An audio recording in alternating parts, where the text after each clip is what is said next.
All right. Yo, yo, yo. What is good, everybody? It is your boy, Lincoln Clay, the godfather of gaming, the ageless wonder, coming back at you with another edition of The Lincoln Show. And today we have a very special guest.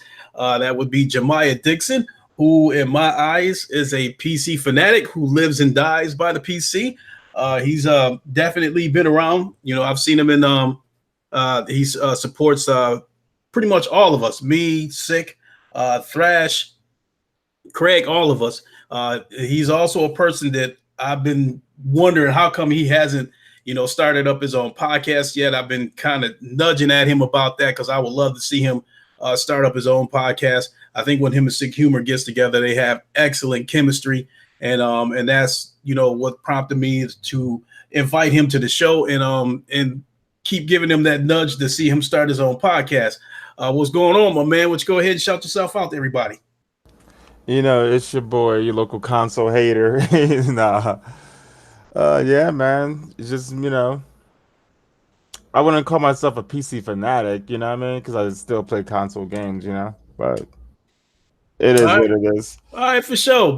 But I seen some of your heated discussions with console gamers, and I seen you defend the PC vehemently. So that's what prompted me to call you a PC fanatic because I see you definitely support the platform. Because for some reason, console dudes love to just spread a misinformation about PC, and then like people are just supposed to take it as fact. Like I'm not down with that. You know what I mean? Mm-hmm. You know, I could possibly see a scenario down the line. When we get into one of these topics, where I think if something plays out a certain way, we could see more people making the jump over to PC. I mean, I don't see why. I mean, if you can afford to get a nice PC, I don't see why people don't have nice PCs. You know what I mean? Like, if you can afford to get a PC for gaming, why don't you have one? Like, don't you want to play the game at 4K 60 solid? You know what I mean? Like, isn't that the dream to play the game at the best possible quality? Yeah, in my case, I bought a PC for two reasons. So I can open myself up to a whole new world in VR. Because between the Oculus Store and Steam, there's just another world out there of VR games. So that covers both of my ends between PC VR gaming and the PlayStation VR. Also, for that same reason, that was another reason why I bought a PC because I didn't want to just limit myself to console gaming.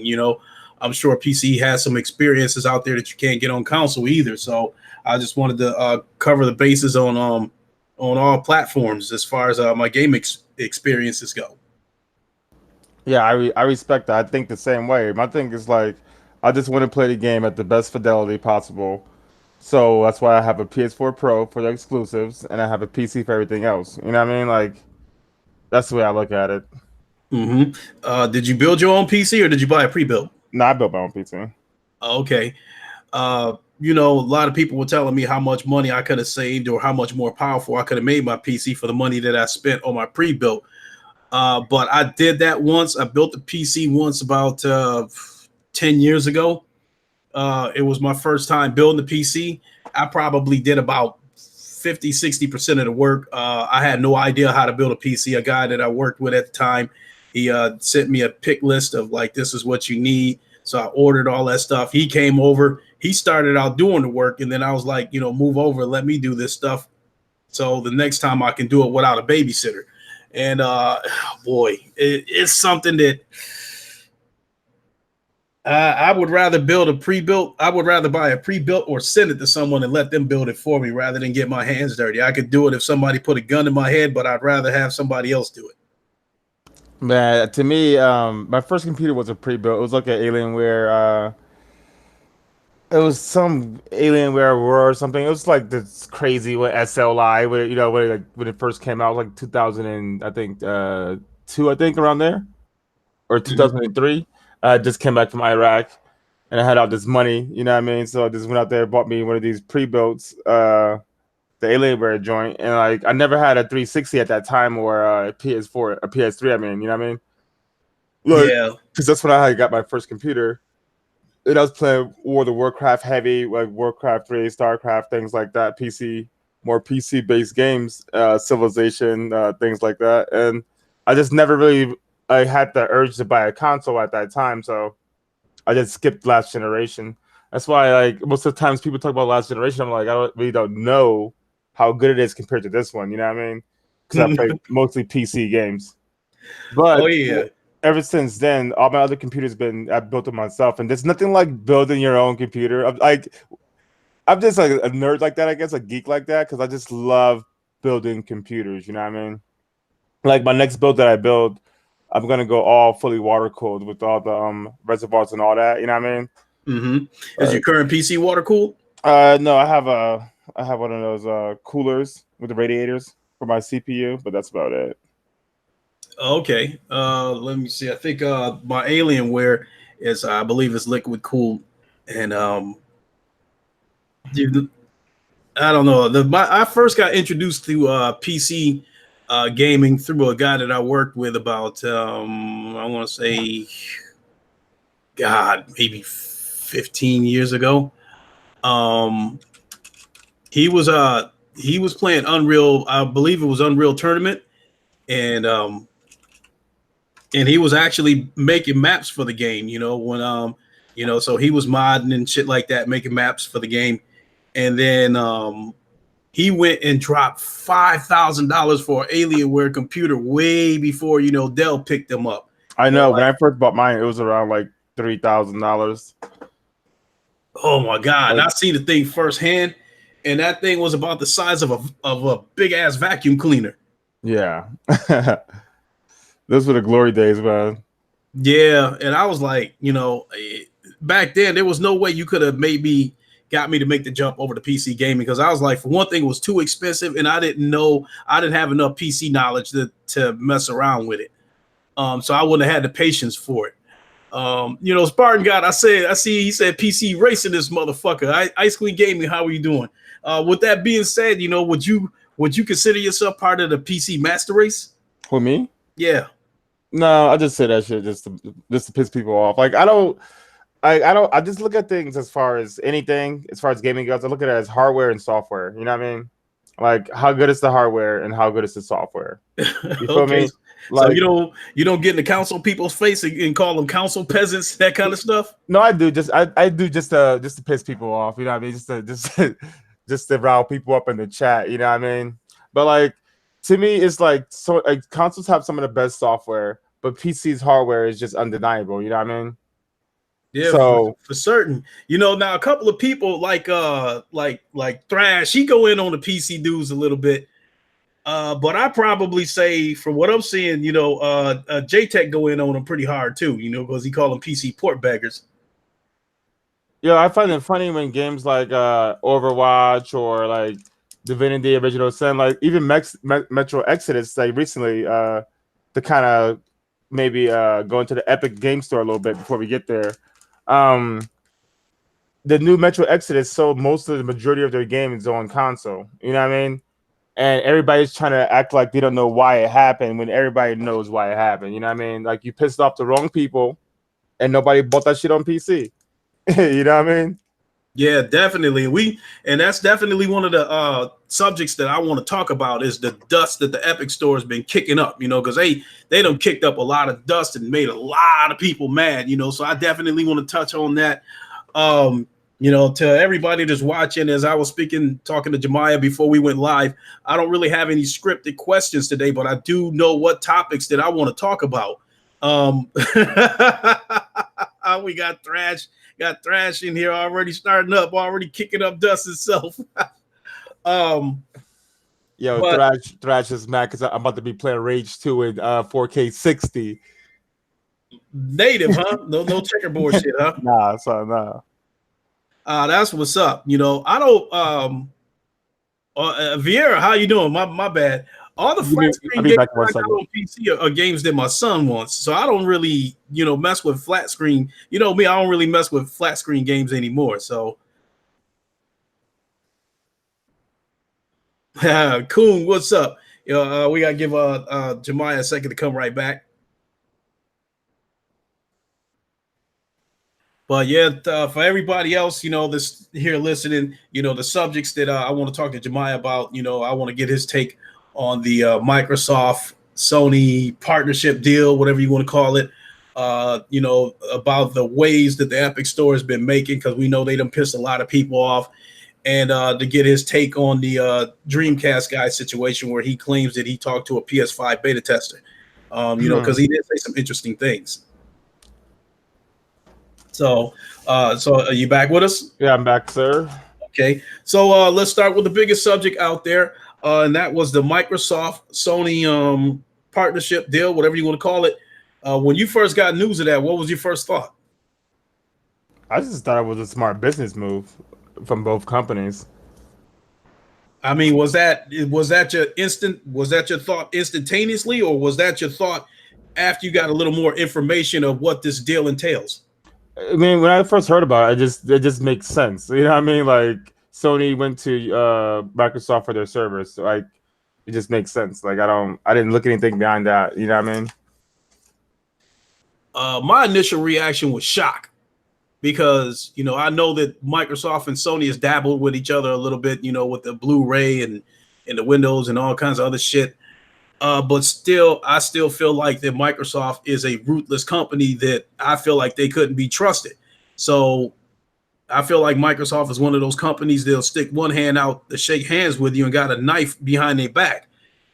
So when I first heard about this Microsoft Sony partnership, I was in shock, and I was slightly upset. But then after I got the details of it, I was like, I had to reluctantly admit that I guess it makes sense. Yeah, I mean, they've been trying to tell us for the longest time that this console war thing was not a thing. You know what I mean? Phil came out and was saying it. The Jeff Keighley got all three of the big companies' heads to go up there on fucking the video game awards and shake hands and shit and kiss babies. Like they've been showing us slowly that this shit's coming. Like the console war is over, and for consoles to survive in this new climate, they have to kind of work with each other. You know what I mean? As far as advancing gaming, as far as console goes, like Nintendo, Sony, and Microsoft are the only three companies that make consoles. If you think of it that way, anybody can have a streaming service. Like I could start my own game company tomorrow and stream my games only. You know what I mean? Like anybody can do that. So for these three companies to survive in the console market, they're going to have to rely on each other. That doesn't make sense. And they've been telling these console fanboys like Thrash in the chat that like this is what we got to do going forward in the future. All right. So, do you believe in that? Do you believe in that theory that this partnership happened because of the impending Stadia that's coming up? Do you feel like, do you believe that theory that people were talking about that one, either Microsoft, Sony, or both of them are worried about Google? Right now it's still just a memorandum. You know what I mean? Like they're just exploring how the partnership's gonna work, so we can't say it's gonna happen or not. And like people, like somebody said, the government can step in and say we're not gonna allow you to do any, joint ventures. You know what I mean? Okay. But as far as Google Stadia goes, I do think this was I wouldn't say a direct result of Google Stadia, but I'm pretty sure it pushed up Sony's timetable. You know what I mean? And that's why they jumped with Microsoft real quick so they can combat that for the future, for the next generation console, which is probably coming out next year. Okay, so if that be the case, which one, Sony or Microsoft, which one of them do you think is more worried about Google? I think Microsoft has to be more worried about Google than Sony, because Sony they're still real traditional consoles, like console manufacturer, console game maker. And Microsoft really doesn't have to rely on consoles for their money, you know what I mean, as far as their whole company goes. So I think it's easier for Microsoft to transition away from hardware and go back to what they do best, is make, software and services. Okay, so based on what we know about this deal, from what I'm understanding, basically Sony will have access to the servers, to the Azure servers, in an exchange. they will provide image sensors and semiconductors to Microsoft. Who do you think got the better end of that deal? I think Microsoft got the better end of that deal. You know what I mean? Like you can rent a server from anybody. Has better servers than Microsoft. There's some I think some Phoenix NP something some weird ass company's name. You know what I mean? There's other companies that have better servers than Microsoft. They're number four right now as far as servers go and shit in the cloud goes. So there's three more competitors that have better servers than them. But Microsoft is getting technology that they didn't have before. These semiconductors that are patented by Sony, these sensors and things like that. You know what I mean? So Microsoft is getting this patented technology that nobody else could give to them. Now they're getting it from Sony. So I think Microsoft's getting the better deal out of that. So now they can leverage that technology for whatever they're trying to do with the HoloLens or, Connect or whatever. Okay, so shoot, I just lost my train of thought reading Coon's comments. Admirers, what is up? So Thrash just said something that was going to lead to one of my questions, about my thinking was that Microsoft got the better end of that deal because just like you said, Sony had options as far as, going to other companies to rent out servers, or they could have went ahead and invested in their own infrastructure. So they had more options than Microsoft did. Who was Microsoft? Who else could they go to for these image sensors and semiconductors? And even if anybody else had them, who could have done it better than Sony? So I think Microsoft definitely got the better end of that deal because, like you said, Sony could have went to anybody to rent out servers. So with that being said, we have an idea why Sony wants to go ahead and rent out those servers. Why do you think Microsoft wanted those image sensors and semiconductors? What do you think Microsoft plans to do with them? But I mean, Microsoft also dabbles in phones and tablets and like the Windows Surface. Maybe they want a better camera or something like that. Some kind of like connect feature through a webcam or something. Who knows what they're really planning? Some HoloLens features. So the semiconductors and the imaging sensors are gonna play into that. In their future HoloLens or whatever nonsense they're trying to do in the future with that technology. You know what I mean? Yeah, I think Microsoft's not only just a console maker, you know what I mean? They make other things besides consoles. Mm-hmm. People got the theories about what this deal means. That everybody kind of agrees that this deal goes beyond Xbox and PlayStation. That this is a company wide deal. So what's going on, Vera? What's up, Ian? So Thrash had an interesting theory, and he asked the question, where is both Microsoft and Sony lacking? Where are they weak at? And that's smartphones. So he believes that they might be coming together to make a smartphone together. Would you think that's a logical theory? I mean, I don't see why you wouldn't have like a Sony phone powered by xCloud or powered by Xbox Live, something like that. You know what I mean? More of a gamer focused type phone. Like I could see a market for that. Yeah, and that was one of the things that I thought that theory made a lot of sense. But the one catch that I had with that theory is that if they are coming together for a smartphone, and this is going to be like a gaming phone as well as a smartphone, they're probably going to need to work out that end as far as a phone provider.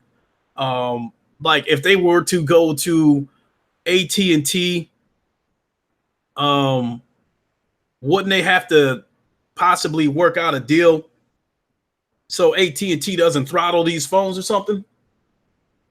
I mean, I guess it all depends on your data plan. You know what I mean? If your data plan has throttling, it doesn't matter what you look at, they're gonna still throttle your shit. You know what I mean?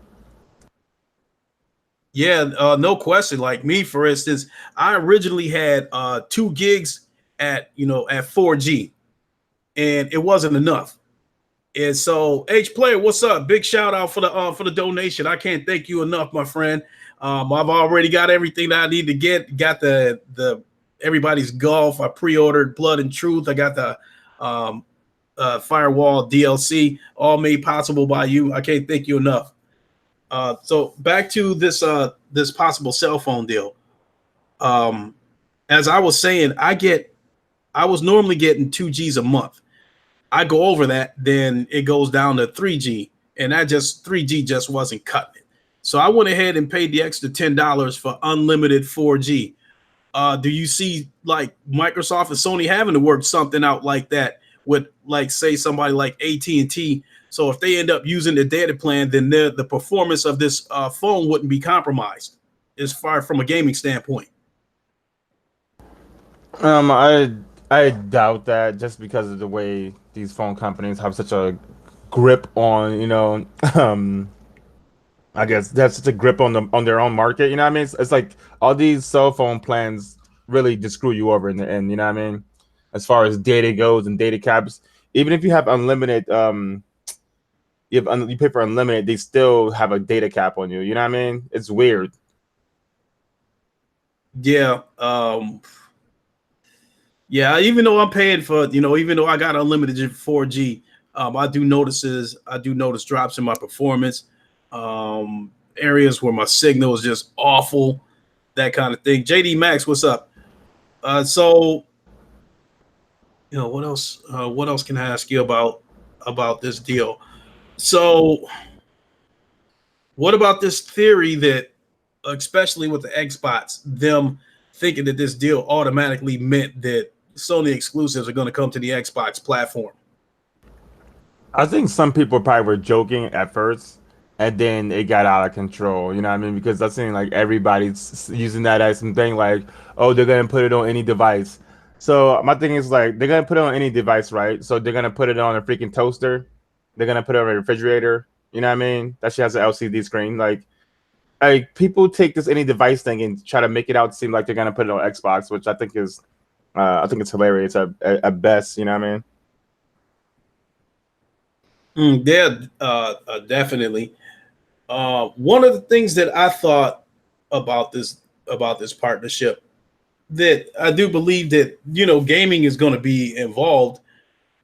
I don't know how much, but obviously gaming is going to be involved in this. So moving forward, whenever Microsoft and Sony take jabs at each other, moving forward, I'm going to feel like it's not real. I'm going to feel like it's some WWE shit, because how are you going to take a jab at your partner? You know what I mean? So, the how would you think that's a reasonable thought? No, I mean Sony and Microsoft are partners, but PlayStation and Xbox definitely aren't cool. You know what I mean? Like they're Mm. different divisions of the company. Like Xbox and PlayStation could be their own companies by themselves. You feel me? Mm-hmm. They just happen to be owned by their respective parent companies.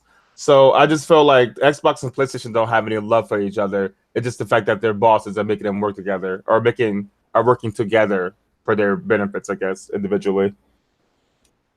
Yeah, I can definitely agree with that. Now, originally, I thought that these last couple of years, Sony has been making a habit of disrupting a lot of Microsoft shit. Whenever Microsoft is about to have some kind of announcement, or they just announce something, Sony seems to have a habit of jumping in and fucking everything up with their own, announcements.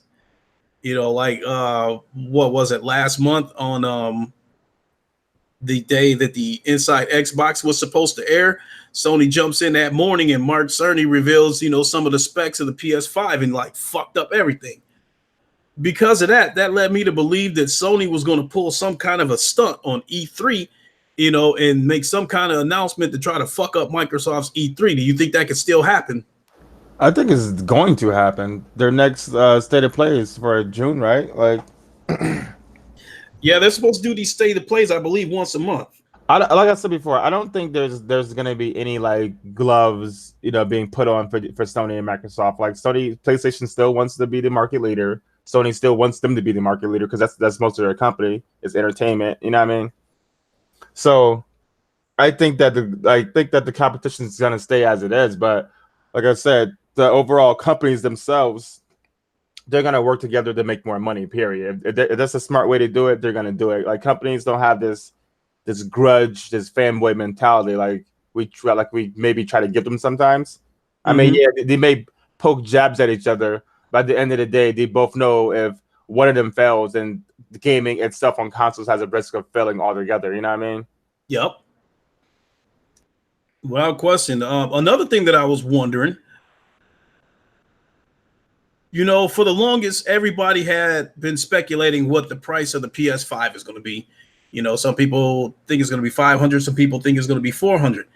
And there's been a couple of times where rumors had leaked out that Sony could subsidize the price of the PS5 through PlayStation Now because they made what, like a couple $1 billion, over a quarter or something like that through PlayStation Now, and they were the leader in game streaming.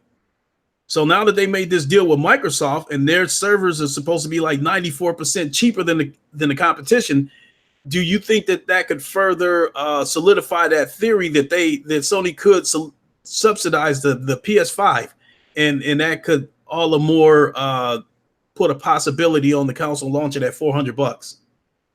I think in some way these companies always subsidize the consoles in some way. You know what I mean? It's just you just have to in these type of markets. Like even with like any product, you're gonna have to take some kind of loss on the front end. You know what I mean? To get your market out, to get your product out in the market. So with that said, I definitely think Sony's gonna try to ship this at 399. Like I don't like these said like the dude said before, 399 is like the magic sweet spot. Sony came out and said that, you know what I mean? And I think that they learned a lesson from PS3 that people are just not willing to pay that price at a mass retail setting. You know what I mean? Like maybe some fanboys will do it, but as far as the overall public goes, I think 599 or 499 is a risk. You know what I mean? Mm-hmm. In the past, Microsoft and Sony they both been in a foot race to try to get out the blocks first, because they both had this theory in the past that the first one that gets out the blocks is going to have a leg up on the competition. And nowhere does that come true more than this generation, because both of these consoles launched in 2013 within a couple of weeks of each other. So they tells you they were in a foot race to try to get these consoles out first.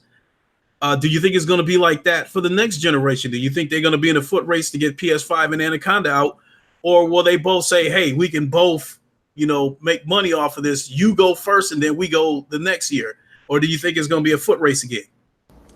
I don't think. I think they need to get them out because of things like Stadia coming out. You know what I mean?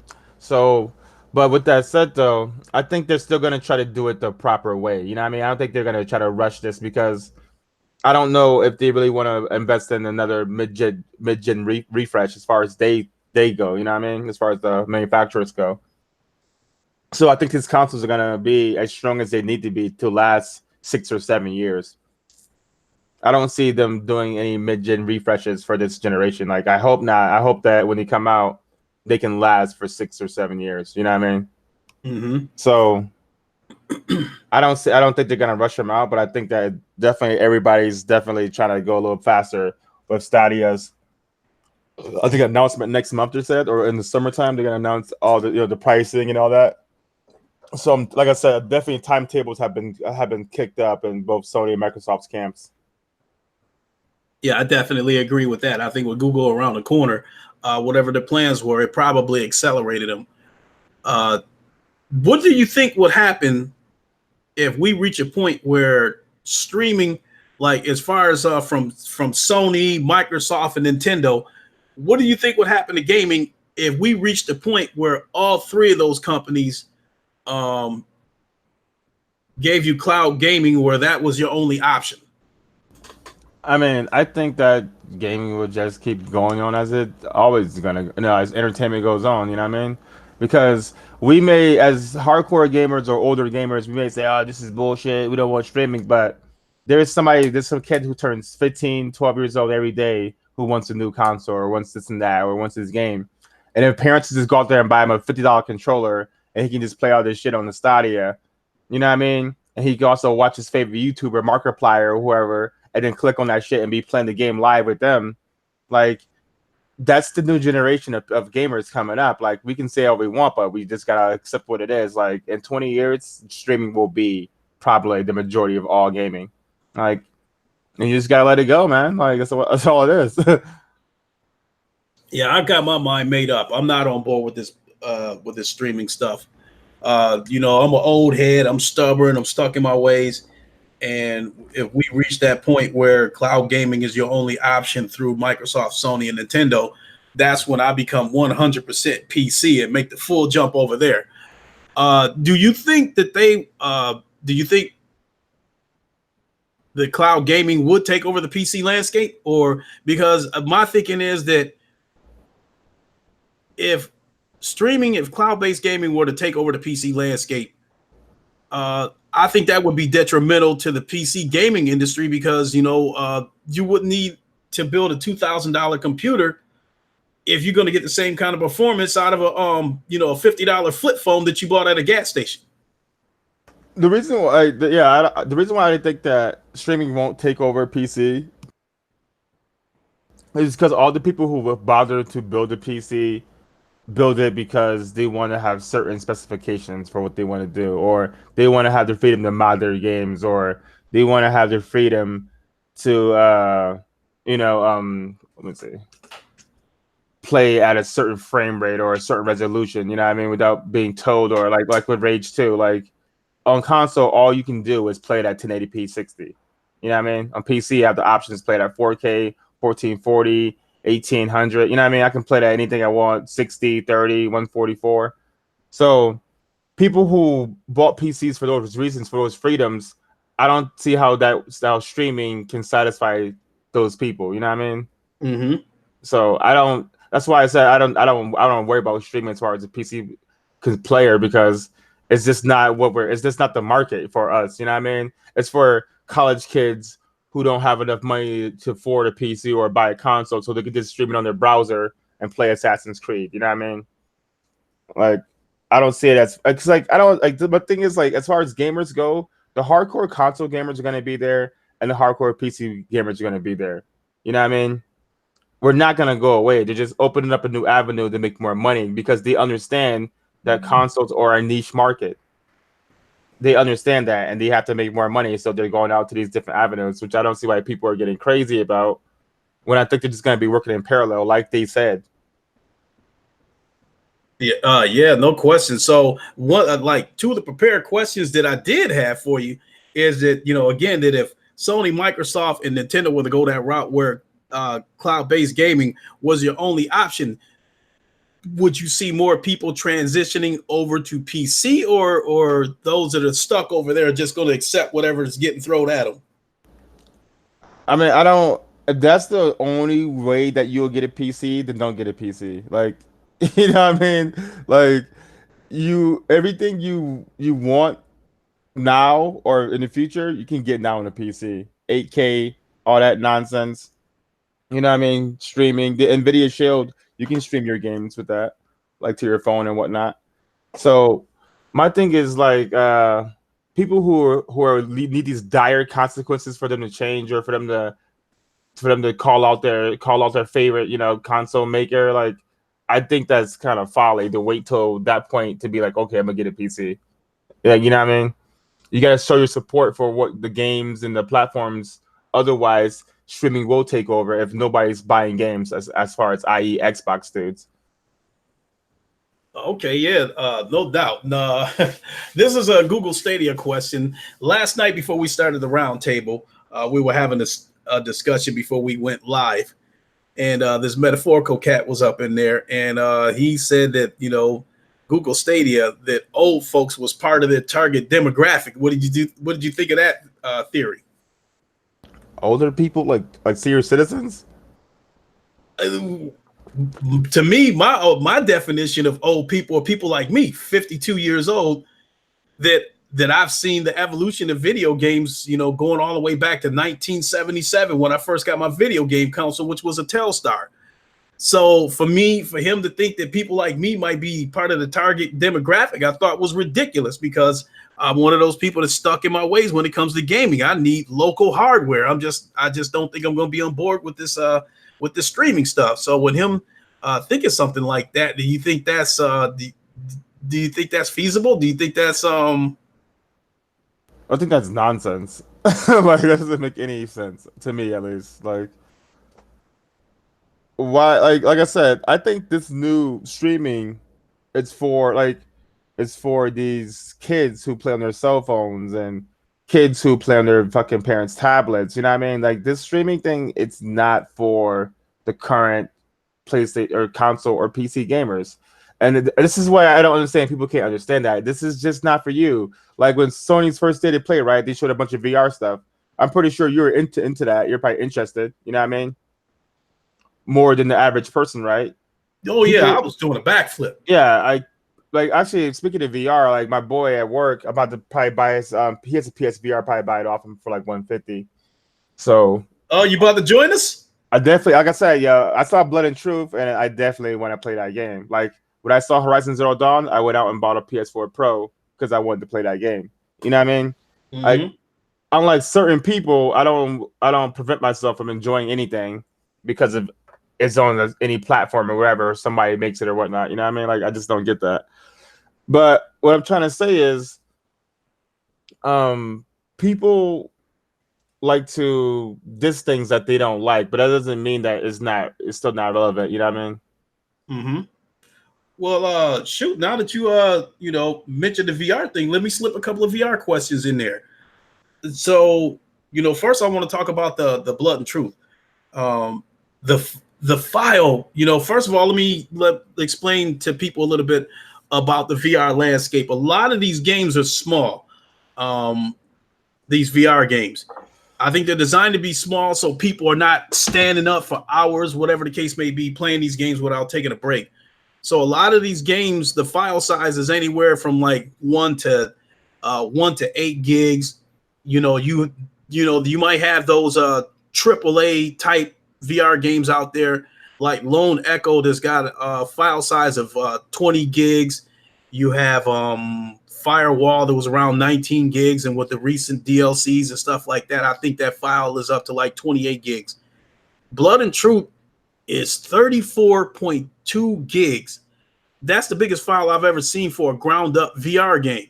So that tells me that this isn't going to be just like a 5 minute tech demo. There's going to be, I'm thinking there's going to be a lot of gameplay in this, a lot of gameplay value. So with that, being said, what was it that drew you into VR? What's got you curious about it? Like my friend has actually like Oculus and all that, so like I've used VR before. You know what I mean?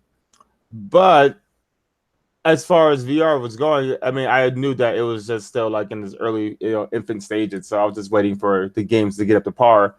And here we have Sony stepping into the ring, and I think this is going to be the first game that's going to change the VR landscape as far as what people think VR games could be or should be or are. You know what I mean? Like that game looks absolutely phenomenal. Like I said, I'm about to go get me a PSVR because I have to play this game. You know what I mean? And I think that a lot of people are going to start seeing games like this coming from PlayStation Next Generation. And like I said, always content is king. You know what I mean? You have the content, you build it, people will come, and I'm at the door. You know what I mean? Mm-hmm. Long story short, because I don't want to take a long time. I don't want to take a lot of time getting into details about it. So I'll just, trim the fat off of it. And that is that, in based on the pieces that were put together, there's some people that's thinking that for the next generation, um, that Horizon Zero Dawn, fully playable in VR, could be in the works right now. What would you think is about something like that? I just have cautions with. I just have a caution with them trying to do things that may take away from the actual baseline game. You know what I mean? Like I'd rather them focus on just making a good Horizon, Zero Dawn 2 sequel, and then maybe adapting it for VR later on. You know what I mean? Like not just doing it in tandem and having focus take away from the actual game and the story. Yeah, I definitely hear you. I think that what I'm from what I'm gathering of the Horizon Zero Dawn being in VR, it'll be basically like the Skyrim thing. It'll be the full game that we have right now, but it'll be fully playable in VR. Yeah, but does that mean that she's gonna be in first person? Because it's a third person. It's a third person perspective based game. So I don't Yeah, know. that's definitely an interesting question because Skyrim is in first person. Yes, exactly. You know, and I guess the last VR question that I have for you is that you get a PlayStation VR. Well, actually, two questions. Blood and Truth is coming up Tuesday. So is this a situation where you looking to play this game day one, or you just waiting for the right moment to get your hands on the VR and you'll get to it when you get to it? Well, like my boy, like if he's gonna sell it to me, I'll just buy that shit like Monday. You know what I mean? When I see him. Okay. You know what I mean? I don't know, how people would feel about taking a chance on eBay. But now, because like as far as VR goes, we are officially, as far as I'm concerned, into the next generation, with the launch of the Oculus Quest and the Oculus Rift S. That means older hardware is going to get cheaper if you can find it. You'll probably have to take routes through Craigslist or eBay to find them. But if you find them, you can probably find them dirt cheap. But I guess moving on to the last VR question I got for you. If you end up liking Blood and Truth, could you also see yourself getting involved in like PC VR, like an Oculus or something, and playing some of the games on Steam? Um, it would depend, like, because I haven't really seen any Steam games that I was blown away about. You know what I mean? Like Okay. when I play a VR game, I want to be fully immersed. I want it to be like, Ready Player One type status. Like I'm just not trying to just play any random, VR game that people want to make or things that just don't make any type of sense. You know what I mean? Mm-hmm. Like I don't like that teleport locomotion thing either. Like they need to fix that. Like I don't really know. Maybe those little wheels that you put on your feet or something. But the locomotion needs to be fixed in VR. Like I think that is like ridiculous. For the most part, it is because we're far enough. We're getting ready to move into we're already into the next generation. It's pretty much almost mandatory and standard that you have an option as far as your movement goes between teleportation and full locomotion. Most of these games do offer full locomotion now. Okay, that's cool. So if you get a game where you don't have an option and teleportation is the only form of movement, it's probably a game that might have been made by an indie developer that didn't have a lot of resources, or it's a game that was probably years in the making. When they first started the project, teleportation was was your best option. That's what I'm saying. That's why I'm more looking towards the next PSVR instead of Oculus or whatever, because I know that Sony's gonna put the software behind their hardware to push it because they have to. Like you know what I mean? Mm-hmm. That's cool. I mean, so that's what I got for VR. Because some of these questions, what I want to talk about, a lot of it is PC based. So moving on, let's move on to the next thing that I wanted to Oh, talk real about. quick though, the Coon is right. Skyrim is first and third person. I forgot all about that. I rarely play in third person because I played on PC. You know what I mean? So, Mm-hmm. but it is first and third person. I think there are a few games out there that you could play in third person VR games. I do think it is. And I think Hellblade might be one of them because Hellblade is in VR on Steam. I'm not sure if it's not in third person or not, but like I think that defeats the purpose of having PSVR if you have the game in third person, right? I think it would be cool for an option because Like certain games like Moss and Astrobot, yeah, I can get that. Mhm. But like as far as like an action game like Blood and Truth or Sorrento or what's it called like Silento, you ever play that game, that samurai I game? want to play that game because it looks interesting. But the thing that stopped me from buying that game was reading the user reviews. And a lot of people were saying that the game was buggy. Well, my friend has that game though. He loves that game though. I don't, so maybe it is buggy, but he enjoys it. I think it's also coming to the PlayStation VR. Yeah, it is. Yeah. So I think that's been confirmed. I think what else has been confirmed to come to the PlayStation VR? Oh God, I had took the notes too. Um, give me a second here. Uh that's what I was looking at. Pavlov coming to the Oculus Quest. That's a situation for another day. But have you been like, are you in the loop as far as the Oculus Quest goes? Are you aware of that? And what's been said about it? I've seen some it's wireless, right? Yeah. And I've seen something where some dude like walked out of his like designated space and then like it showed like the outside and it was like, go back to the game area. And then Hmm. when he walked back into that area, like the whole VR came up. That shit was crazy. Like it looks pretty good. That's because of the inside out tracking. With the Oculus Quest, there's no PC, no wire, so you can play it anywhere. And you get to wherever you're going to play at, and you draw out what they call the Guardian, which is a blue grid that pops up if you walk outside the play area. And if you walk outside the play area, it switches over. I guess the camera switches over and let you see the real world without having to take the headset off. And so, which that is slowly becoming the standard, which is cool. Um, Yeah, I was thinking about it would be cool if I think Sony should do that. I think Sony might do that. They make a wireless headset that is just independent by itself from the PlayStation. You know what I mean? That would make sense too. Like, why would you pair these two $400 hardware pieces together? Like that's $800 right there if you want to buy a headset and a PS5 for next generation. So if you separate them and the PSVR 2 can be operated by itself, I think you can sell more VR headsets that way. I would like to think that it would be cool if Sony would do something like that and give you an option like that. But I think if they were to make the PSVR 2 like the Oculus Quest, like a standalone headset, they would probably need to put a mobile processor in there. And it like with the Oculus Quest and the Oculus Rift S, you can see the difference because the Quest has a mobile processor in there. And I've seen some side by side videos where you can see the difference. There's a lot of detail that's missing on the Quest. There's a graphical downgrade.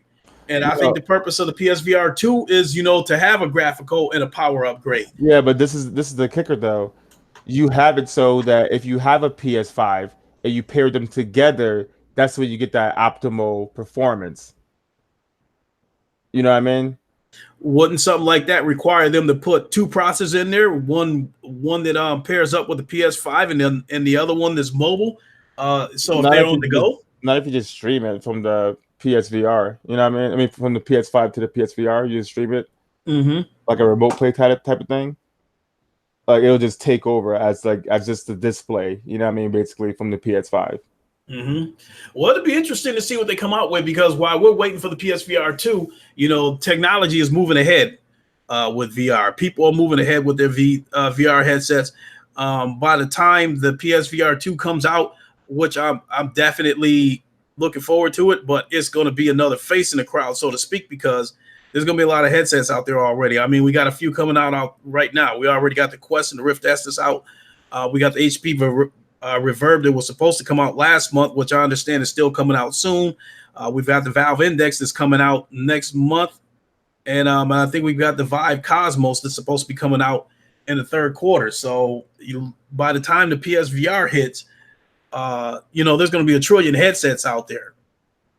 Right. So I'm still going to get one, but I think to appeal to the mainstream, price is probably going to be the thing. If you're going to appeal to the mainstream, that's just the way it is. There's no That's what way I'm around saying. it. JD Max is saying that it would be tethered because it'd be too much lag. Like, bro, when I was growing up, like my grandmother had an 8-track in her car, bro. Like now I can go outside, I have a USB stick, I put it into my car and play songs off that shit. Technology moves so fast, you know what I mean? And in 10 years, like you're gonna be having like sunglasses that are VR headsets. Like maybe not 10 years, but in 20 years, you know what I mean? If they keep going forward with VR, it's gonna get smaller and smaller and smaller and wireless. You know what I mean? It's just gonna be the way it is. To backtrack a little bit, that was one of the theories that Thrash came up with. Is that he was leading towards that. I kind of took the words out of his mouth, but that's where he was going with that. That he thinks that Microsoft and Sony could possibly be working on like an augmented reality phone. The phone and the glasses. Where the glasses is going to make you possibly allow you to take like holographic pictures customize them with that filter shit and stuff like that. That was one of the theories that he had about about this partnership, because you know you're going to work on a phone this with these two giants coming together. It would probably be a technological wonder. Yeah. JD Max also Sony had the patent with the wireless headsets, so it's not far off that they may do a wireless headset that's separate from the console itself. It's just it just makes more sense. You know what I mean? Like, But to me, I think it depends on who they're targeting. If they're trying to go after the mainstream and go after the demographic that's picking up the Oculus Quest, then possibly. But I think if they want to stay within their own ecosystem, then no, I think the headset is going to stay tethered to the console. well, I mean, I think if they can produce the same quality as tethered as untethered, I think they'll attempt to do that at least. You know what I mean? Like because when you have things like the Oculus Rift and the S or whatever the Quest and the ones that are wireless, when you have things like that on the market, people just start to ask the question, why isn't this wireless also? You know what I mean? Mm-hmm. So that's the casual's mindset is, oh, this is like this. Why isn't that like this? That's why like people are like, well, that game's on PlayStation. Why is it on Xbox? Like, you know what I mean? Because casuals think like, why isn't Spider-Man on Xbox? Like, what's going on?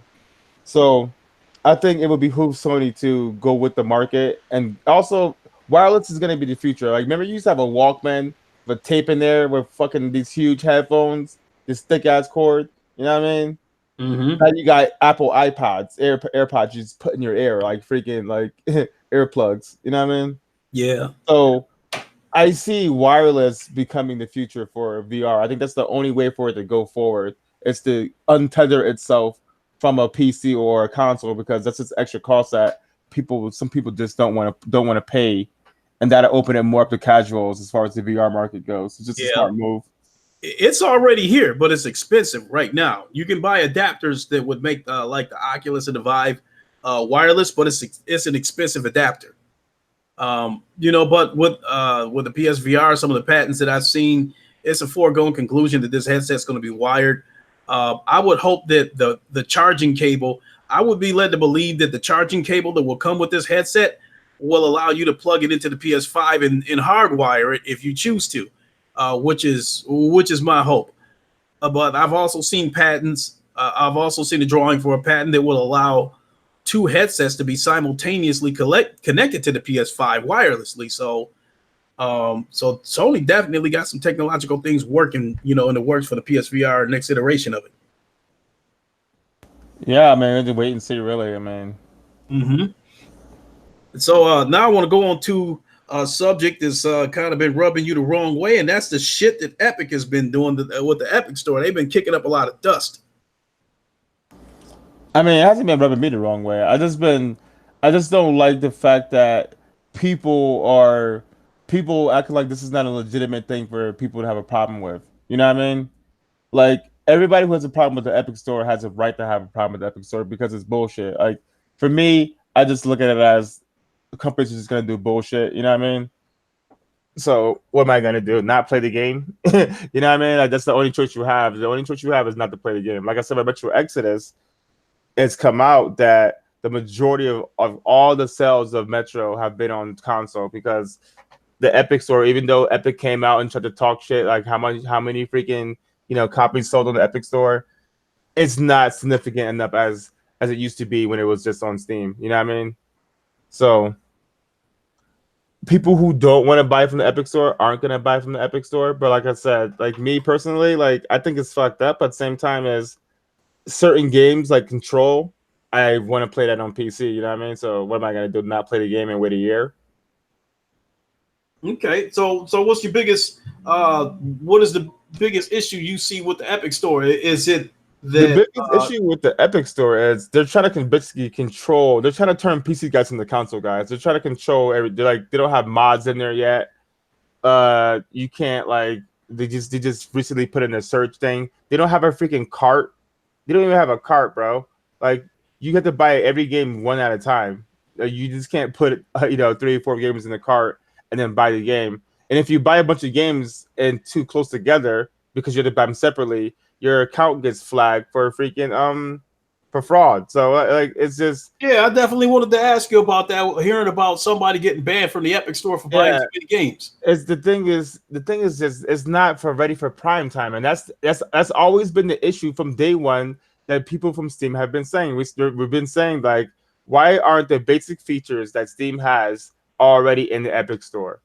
You know what I mean? And people are like, "Oh, just give them time." Why? It's a freaking storefront. You know what I mean? People say it's just a launcher. It's a storefront. Yeah. Then why can't it be up to snuff? You know what I mean? If it's so easy, if it's just a storefront and PC guys shouldn't have to worry, should just fucking go with it. Then why isn't their storefront just industry standard like every other store? That's a simple question, right, for people to say. But PC guys get a bad rap for always whining. But at least when we whine, we stick to our guns. You know what I mean? Okay. 1 second. Give me 1 second. I need to respond to a text. Oh, no problem. And like I said, though, these games are timed exclusives anyway, so it doesn't really matter in the long run. Like either people are gonna wait to play the game or they're gonna buy the game on Steam. Like it's really or not play the game at all. Like at the end of the day, it's only gonna hurt the developer if they continue to make these moves. Like I said, Steam, Epic is only gonna hurt themselves in the long run by getting a bad reputation. You know what I'm saying with gamers, and it's not gonna pay off. Hey, what up, Craig? The tech guy, the What up, Messiah. Craig? What's going on? Okay, so what do you think about this move that the Epic Store did with this? I guess this game called the Outer Wilds. I guess this was a crowdfunded game. They got a Kickstarter going for this game, and Epic swooped in and offered them some money. Well, I guess rumored to be like $2 million to make this game exclusive to the Epic Store. And so this shit has got Epic backers pissed off because they made a promise that anyone who backed the game would get a copy of it on Steam. Yeah, which is to me that's so messed up. So but I think that maybe they still will, like they did with Metro. Like if you bought Metro on Steam before it got exclusive, you can still play it on Steam. So, oh, man, hopefully they'll let the player, at least the people who got the who um who backed them to get a special code for Steam or something. But I think that's really messed up on the company's part. Like and Epic for doing it's more messed up on the company than Epic because Epic's gonna do what they got to do to get these games Mm-hmm. because their store is bare as hell. If you ever go to the Epic store, that shit has like maybe 40 games in there, maybe I think maybe. No, I haven't even bothered going to That's the Epic Store because I yeah. heard shit about how the Epic launcher was interfering with like the Steam launcher and making it compromising the performance. I heard about the spyware shit from the Epic Store, and they even admitted it and act like there was some kind of glitch or some kind of mess up or whatever the case may be. So no, I haven't. I don't have a reason to even come nowhere near the Epic Store. I hate to say it, with all the shit that the Epic Store is doing, it doesn't affect me. When they start pulling the shit that they doing with VR games, then they're gonna get my attention. But in the meantime, what about this situation with Epic Store snatching up Rocket League and taking that off of Steam? Well, from what I know, they never said they were going to take it off of Steam. Like this has been conjectured by people. Like the Rocket League is still on Steam. Let me check real quick. From what the article read, it says they have no plans to take it off of Steam Mm-hmm. from the actual company. I mean, from Epic, yeah, it was still on Steam right now. So Epic themselves never said that. If somebody said that it might happen. Some journalist said that shit, and people ran with the story, but it never actually happened. Okay, I mean, yeah, but because that was the big headline that came out that they were going to snatch it off of Steam. I mean, I think that Epic knows that would be pointless. You know what I mean? But Rocket League 2 might be exclusive to Epic. You feel what I'm saying? Mm-hmm. Like Epic is stupid, but they're not dumb. You feel me? like like they'll buy up exclusives and whatnot, and time exclusives they'll buy them up, but they're not gonna like taking money away from themselves by pulling it off of Steam. So, do you think that the shit that Epic is doing? Do you think it will get, because it looks like they're not going to stop anytime soon. It looks like they're going to keep up this uh, these tactics of getting hold of games and make them exclusive to the Epic Store. Do you think this shit is going to get far enough out of hand where Steam is going to have to respond? I think I don't know if Steam actually cares. You know what I'm saying? Like I don't know if Steam cares to that degree that they're gonna try to like do anything because Steam has always been on the standpoint of having everything to be open. Like no game should be exclusive. That's always been Steam's stance. So I doubt that they would do that. I mean, games are exclusive if you want to say it to Steam just because that's what the publisher decided. You know what I mean? But Steam doesn't go out there and say you can't put this game on anywhere else. That's what I'm trying to say, basically. Okay.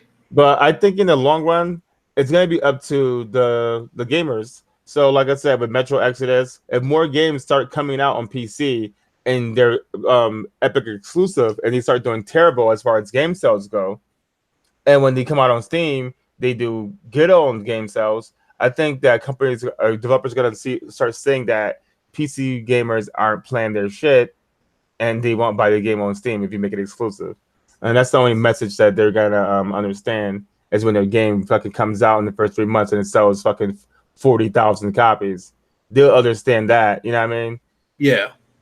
The Epic will get that message quicker than Steam trying to buy some exclusives too, because then it'll just be like a fucking arms race at that point. Okay, and then I'm sure you're probably aware of the situation of, in I guess to put it in simpler terms, Epic ran like a mega sale, I guess, to try to get a leg up on the Steam sale that they have every year, and they put games on there without the publisher's permission, and some of the publishers pulled their games from the Epic Store. Yes, I seen that, but I didn't really read anything about it. But that's just funny to me because I was always saying like, if the game's exclusive to Steam, what's the benefit to the consumer? Why isn't it the price, lower? And now we have our reason. The developers still want that full money, even though they're getting a bigger cut. They still want to make more money. You know what I mean? Mm-hmm. So it's like these greedy ass developers, greedy ass publishers, got what's coming to them because they got bamboozled. You know what I mean? Like they tried to play stupid, and then this what happened to them. You know what I mean? So like Mm-hmm. I went and bought Control on the Epic Store for like $49.99. Because I was like, fuck that. Like, this shit's $49.99. It's only on Epic Store for PC for a year. So Control? yeah. That game's not out yet, is it? No, I got pre-ordered it. When is it coming out? I think August 27th or 21st or something like that. Okay. But Okay, so you don't dislike Epic enough not to buy games from them then. I mean, I don't dislike them enough not to play the game on PC. You know what I mean? I seen the Epic. I seen the Control, like RTX, fucking video from Nvidia. Like that shit looks fucking amazing with RTX on. Like, I bought a 2080 Ti to play games, with RTX on at 4K 60. So why would I, to deprive myself of a game like that and buy it on console? Yeah, It I just doesn't got you. make sense. I spent fucking $1,400 on its card. I'm gonna use it to play games on PC. That's true, and I have to admit that if Epic were to pull the tactics they're doing over in the VR landscape, and they get the kind of games that I want to play over there, I guess I'd have to break down and go buy them. I'd have to admit that. Yeah, I mean, like I said, it's up to you. Like you can just wait because they're all technically exclusives, but like Borderlands, I think it's like 6 months or 3 months, or maybe they already negotiate after that whole Epic fucking discount fucking scandal. But I you can think just wait let me for the slip this games in to real come quick. I soon. think what they said about that was, I think what I had heard was this: they snatched the game from the Epic Store until the sale is over, and then I guess they'll put it back in. Right, right.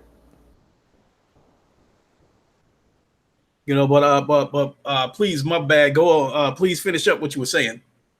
Nah, I don't. What was I saying? It started off with the Borderlands thing, and Oh yeah. So all these games are just timed exclusives. You know what I mean? Like I just didn't want to wait a year to play Control because You know, that's just crazy. But Borderlands, I can wait 6 months until that shit comes out on fucking Steam. You know what I mean? So I don't think that this exclusive thing for Steam is gonna work out the way they think it's gonna work out. But like I said, because PC gamers will wait and wait and wait till the game comes out, you know, at a certain price or whatever they think that needs to be happening. Like look at Batman, like Arkham Knight, they pulled that shit off Steam, like because dudes was not having it. You know what I mean? Like, like they demanded refunds and shit. So I just feel like Epic Oh is only hurting yeah, themselves in the end. They're only gonna hurt themselves in the long run with PC gamers. They gotta get that goodwill. That's the only way you're gonna win this fight, and they don't have it. definitely. From what I understand, the two big advantages that Steam still has over the Epic Store is they're a little more friendly towards consumers in terms of refunds and the achievements. That Steam has achievements, whereas the Epic Store doesn't. I will say that I did have a situation where I bought a game and it wasn't what I thought it was, so I contacted Steam for a refund. And rather than get my money back, I just wanted Steam credit. So I because you naturally you're going to come back and buy another game, and the situation was resolved the next day. Yeah, I refunded the game on Steam like within like 7 hours. I got my money back. So, but you seen that GOG? I think that's the CD Project Red storefront. They come up with Galaxy 2.0, which allows you to take every game from any launcher, any platform, and put it all in one library for your PC. And it also allows you to communicate with even with console players and shit through the app and everything. Oh, no kidding! I had no idea about that. Never even So heard of it. yeah, so it's called GOG Galaxy 2.0. It's like basically this super freaking platform that's gonna allow you to merge all your accounts and everything into one place and talk to people on any platform. So I'm looking at that like they came out of nowhere. You know what I mean with that move. We'll see how that's gonna also change the landscape of PC gaming because if this platform takes off, it doesn't matter where you buy the game at; it'll just automatically be uploaded Well, to this. couldn't you see maybe Epic Store maybe sending out like them for an example, putting out some kind of update that would cause it to crash if you try to launch the Epic Store from this app that you're talking about? No, because Epic Store allows you to play games from Steam the same way. Like you can import games to Steam too, and you can import games to the Epic Store from other places. So it's just a practice that's common amongst PC storefronts and launchers. Okay, that's what's up. That's interesting to know. Um, Again, until they get VR games, I really don't have any need to put the Epic Store on my PC because I'm pretty much done with flat screen games. So they don't have any flat screen games. The only one that probably might have interested me was Metro, and since I don't want to pay full price for the game, I can wait for the game to get old, and I can wait for it to come to Steam, and then turn around and buy it dirt cheap off of G2A. Yeah, that's facts. I'm not really. I never played Metro before, so I'm not gonna pretend that I was amped to play it or anything. You know what I mean? Exactly. That's Like the whole so. thing. I've never played any of them either. So I'm not gonna go fly to this one and act like I couldn't wait for a sequel or something like that. So I can wait till it comes to Steam. And when it comes to Steam, I don't even plan to buy it off of Steam. Like I said, I plan to catch it even cheaper off of G2A. Facts. So that's Like definitely been a big help in saving me some money with some of these games. yeah, that's the benefit of PC. You can get games so many places and so many prices. Like even with the Division 2, like I bought the Division 2, but I bought it through the Uplay store. You know what I mean? Yeah, So like even though it's Epic exclusive, it still could be launched from the fucking developer's own fucking launcher, which makes no sense to make it exclusive to Epic store. that's true. Because Because there's no benefit. If you play from Uplay, is that exclusive? Like you get what I'm saying? yeah, because Space Junkies is one of the games that you mentioned that I don't. Even though I bought Space Junkies off of the Oculus store, but I can still click on the Space Junkies icon and launch the game that way. So I definitely see what you're talking about there. And then as far as like saving money using G2A, I don't know if you're familiar with the game Super Hot. They have a flat screen version of this game and a VR version of this game. And I think at the PlayStation Store, I think this game costs about $25. I found it on G2A for with a Steam Global key for $5. That's nice. Yeah, so yeah, that goes back to what you were saying about the advantages of gaming on PC is that you can find a lot of games out there for cheaper than what they cost on console. Yeah, then people will be like, "Oh, PC gamers don't buy games," And but and you don't have to pay for Xbox Live or PlayStation Plus. exactly, like PC gamers buy a lot of games. They just buy them at at lower prices, and you can tell from the revenue that PC is only 1% less than all the consoles combined when it comes to revenue year after year. So let's stop this rumor that PC players don't play games. We just pirate games. Like y'all just mad because y'all niggas got a pirate Cody. You know what I mean? Like No, you know what? That never even entered my mind because, especially in this digital age that we're in, uh, I don't want to run the risk of trying to pirate a game and then getting some kind of an account banned. It's not worth it to me because these games are coming down cheap enough. If the game's not popular or the game's been out for a while, you could catch it on a low. Like for instance, Modern Warfare 2. I could not believe it. My son called me up and asked me if he can get it on the Xbox. Modern Warfare 2. No. Black Ops. It was Black Ops 2. A 360 game. $50.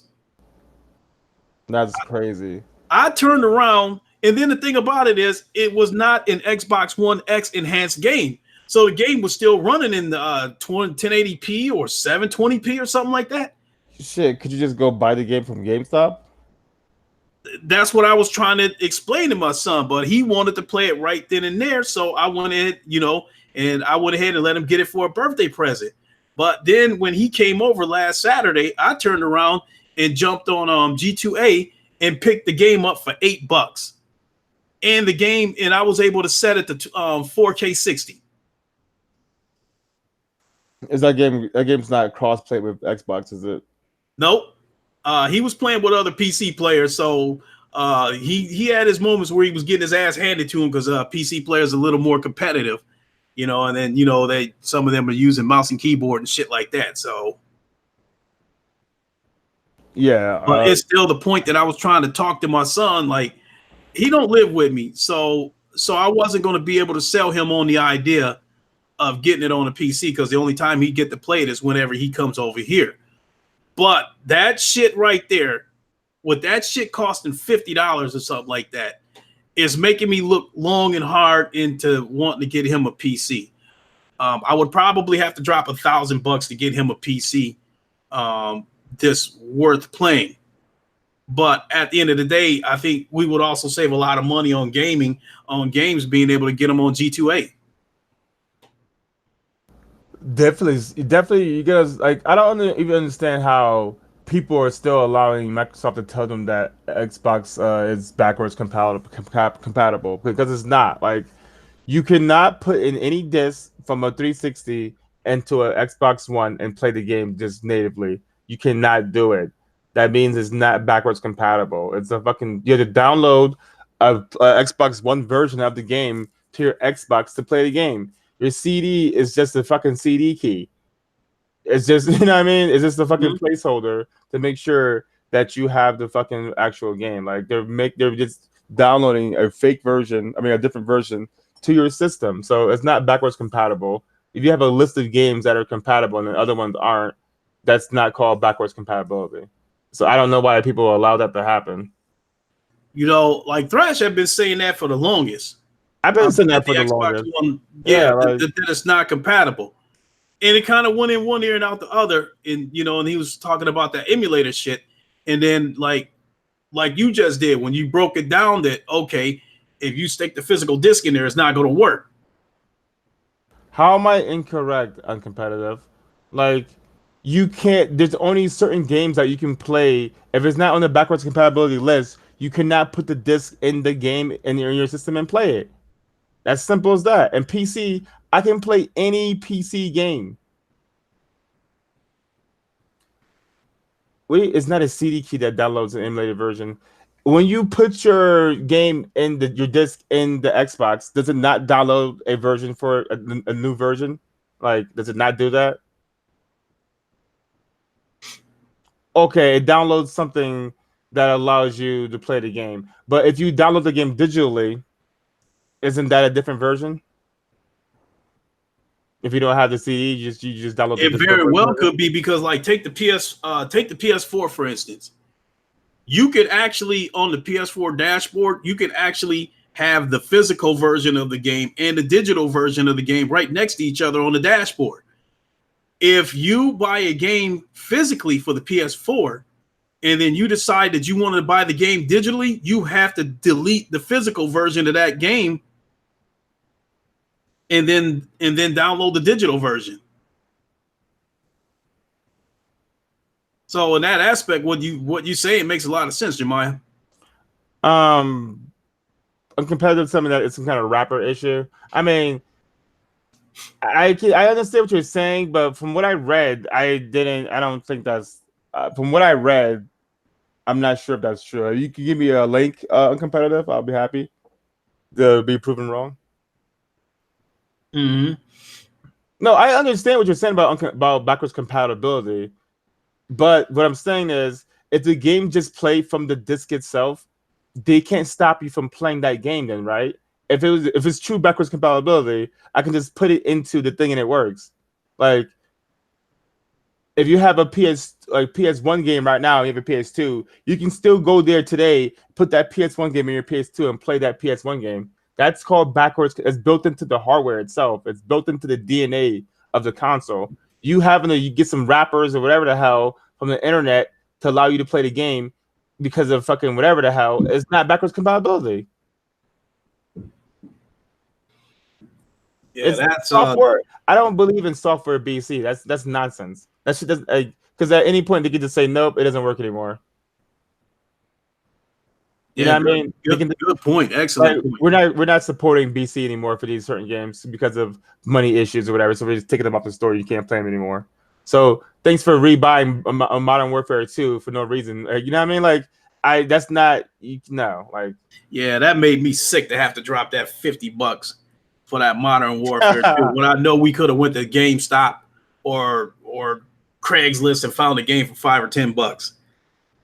But my son goes through these stretches sometimes where he wants to collect all these old games, and for a while it was like he was wanting a bunch of old Wii games, and then it was getting to the point where let me see, I ended up buying a 360 for him so he could go back and play some of those games, because I knew not every one of them was backwards compatible on the Xbox One. So I ended up having to buy him a 360 for that sole purpose. Then he was getting to the point where he was wanting me to get him like a Nintendo 64 and shit like that because he wanted to go so far back. So yeah, backwards compatibility is not a How about your son? up until now, it was not a big deal to me.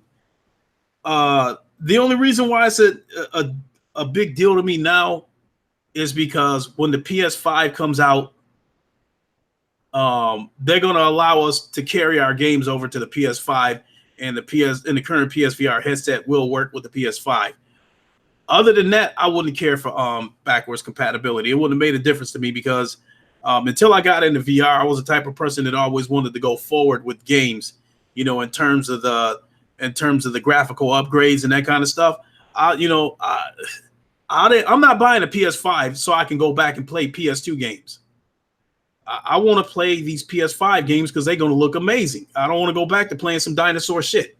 Yeah, it was also another thing that these Xbox like to try to get Sony guys on or ponies on is just say, oh, Jim Ryan said, who wants to play old games? But now PS5 has backwards compatibility. Like, you guys are hypocrites. Like, no, because when you looked at the when Xbox released the numbers on backwards compatibility, they said only 5% of Xbox gamers utilize that feature. You know what I mean? Mm-hmm. So even to the people who have the opportunity to use it is not a big thing to them. Like, everybody should want to play new games. Like, if you buy a new system, I want to play new games. I don't want to play old games from the last system. Like, I would have kept that shit if I still wanted to play it. You know Yeah, what I mean? Yeah, and it's funny how the Xbox think that Sony making the PS5 backwards compatible. It's funny how they think that Sony is doing it because the Xbox did it. Well, in my opinion, I think they are doing it because people have such a backlog of games that they bought from the PlayStation Store from all these flash sales. Um, that there are going to be people that's going to want to carry those games over to the PS5 because of the backlog that they have, not because the Xbox is doing it. Well, also structurally, because the PS3 and PS4 are two different architectures that are going to work together. So, of course, they couldn't do backwards compatibility. Otherwise, it would have been a fake ass BC that Xbox has. Like, I don't care what a competitive has to say about that shit. That shit is fake. Like, that's why the PS5 and the PS4 will have true backwards compatibility because they're based on the same architecture, the x86. You know what I mean? Mm-hmm. So it's gonna be easy for them just to be like the gamers work on this each platform. You can also have cross play between the platforms because they're basically it's just a hardware upgrade at this point because they're basically just PCs at this point. They're just closed PCs with a Sony OS. You know what I mean? For a proprietary OS. So that's why you'll be able to play The Last of Us 2 multiplayer against people on PS4 and PS5 together. You know what I mean? And that was a feature that when I first heard about it, it just went in one ear and out the other. I'm like, okay, so what? Part of me had originally felt like, hey, they should be throwing that in. But then when I had to stop and think about it, I was like, damn, when you stop and think about it, anybody that's on the Xbox One playing these, they can't play with anybody on the 360. You can't even do a party chat. If memory serves me right. So somebody playing NBA 2K13, whatever it was at the time, wouldn't be able to play online against somebody playing NBA 2K13 on the 360. And that's when it finally hit me like, okay, so when this next generation starts, NBA 2K20 or something like that, people on the PS4 and the PS5 are going to be able to play against each other, which now that, somebody opened my eyes on that shit, I think that's an amazing feature. I just have a concern about if the PS5 is going to have such an advantage over players who have a PS4. That is a good question because I wonder about that. Like, that is a good question because Sony doesn't want anybody having it an advantage because that's the situation. We sort of got that situation right now where you got people on the PS4 Pro playing against people on the standard PS4 because of the power of the PS4 Pro. Sony did not want people on the Pro having an advantage over the PS4 people. So that could be a situation where that could make the developers compromise the graphical and the CPU power of these games in order to keep the playing field level with people on the PS4. So that is a very interesting question. so if you have the game on PS5 and you're playing at fucking 60, and the PS4 version's only 30, why the hell did you buy a PS5 if they're gonna throttle you down to 30? So maybe you'll be able to select that in your matchmaking. I don't know. Yeah, maybe it'll be a situation where if you go into a room and you run into somebody that's on a PS4, it'll automatically reduce you to those stats that we talked about. And then if you play against somebody on the PS5, then maybe it'll bring you back up to 4K 60. Maybe, but I'm not trying to mess with cats who playing at 30. You know what I mean? Yeah, I know what you mean. Like I don't want my experience to be compromised because you got a PS4 and I went out and spent my money on a PS5. You know what I mean? Like I'm not trying to do that. So hopefully it's just for games that are not really frame rate, focus. Mm-hmm.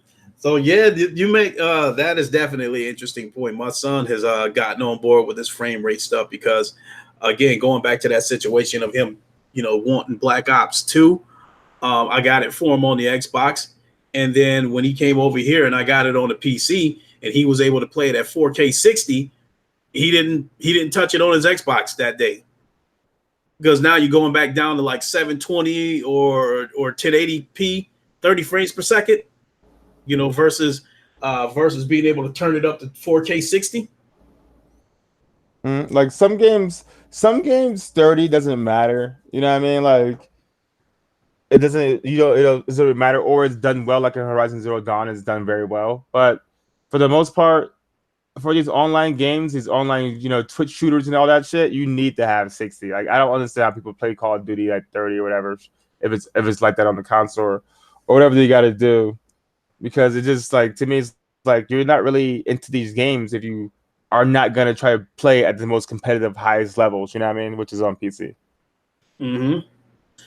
Damn, Uncompetitive and Christopher Hart just had two interesting comments right there. Uncompetitive said if Lockhart exists, it's supposed to do 1080p 60 on all titles, but Christopher Hart came back with who wants 1080p when talks of 8K are out there.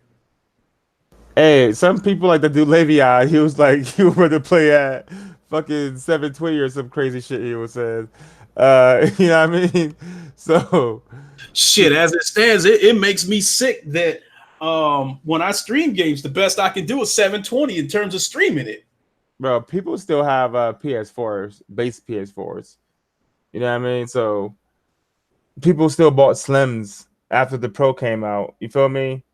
Mm-hmm. So it just hurts my heart when you have the Pro out and people are still buying Slims. Like, what are we doing this for? Like, you know what I mean? Sony best will not even make a goddamn next a PS5. And you guys gotta just go out there and buy these shitty ass Slims. Like, you know what I mean? Like, I question people's integrity when it comes to gaming when they're purchasing these inferior products.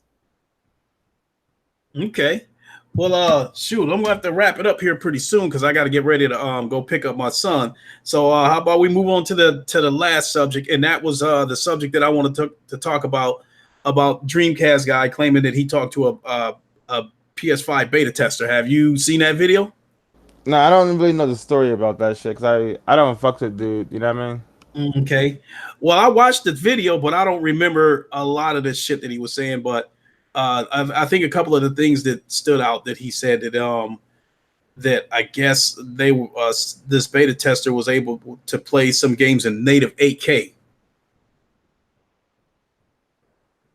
and so I found that to be an eye opener. He said that the beta tester said that he was playing games at 8K on the PS5. Some of them, yeah. Was it? I mean, I like the 2080 Ti says that it could output at 8K, right? Mm-hmm. Do I think I'm gonna be playing games at 8K on my 2080 Ti? No. Like, you know what I mean? Like maybe certain games, but I know like the quality is gonna be fucking very, very degraded. You know what I mean? Yeah, It's not but gonna be on ultra. but in that aspect though, doesn't that future proof you if it can output it in 8K? No, because when it says it can output at 8K, it's not taking it into the fact that the game won't be at like the visual fidelity that I want it to be at. You know what I mean? As far as the settings go, the details, the clutter. You know what I mean? I'm going to turn down a lot of things, and also I won't be probably play at 60. Some of these Okay. more demanding games, these open world games. So even though it says that, I'm not. I don't go around saying that. I'm about to be playing this game at 8K fucking 60 ultra like RTX on. Like that's not gonna happen. Okay. Uh, So with that said, as far as the console goes, maybe it was checkerboarded.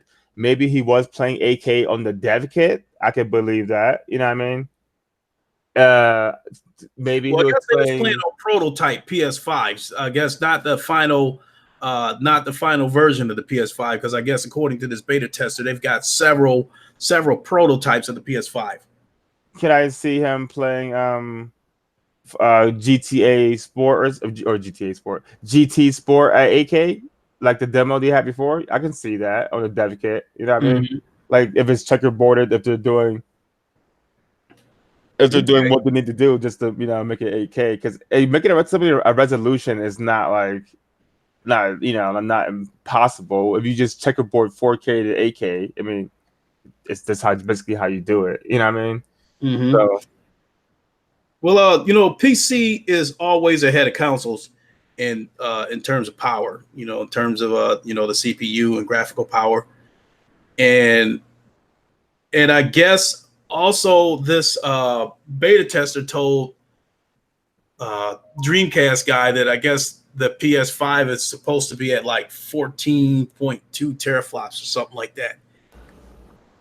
I find that extremely hard to believe when the 2080 Ti has 13.4 teraflops, and that's just like it's just over a grand. You know what I mean? I find that almost impossible to believe. Like if they do it, like that's so sick, I'm gonna have to sue Nvidia. I want my money back because if they can put out a 14.2 teraflops console for three to from $400 to $500, that is a amazing feat, my guy. I mean, shit. I mean, I mean, also though, don't you think that? AMD's T flops are a little suspect because they're I think their 12 T flop card barely competes with a 6 T flop card from Nvidia. So I'm not sure about AMD either on that front.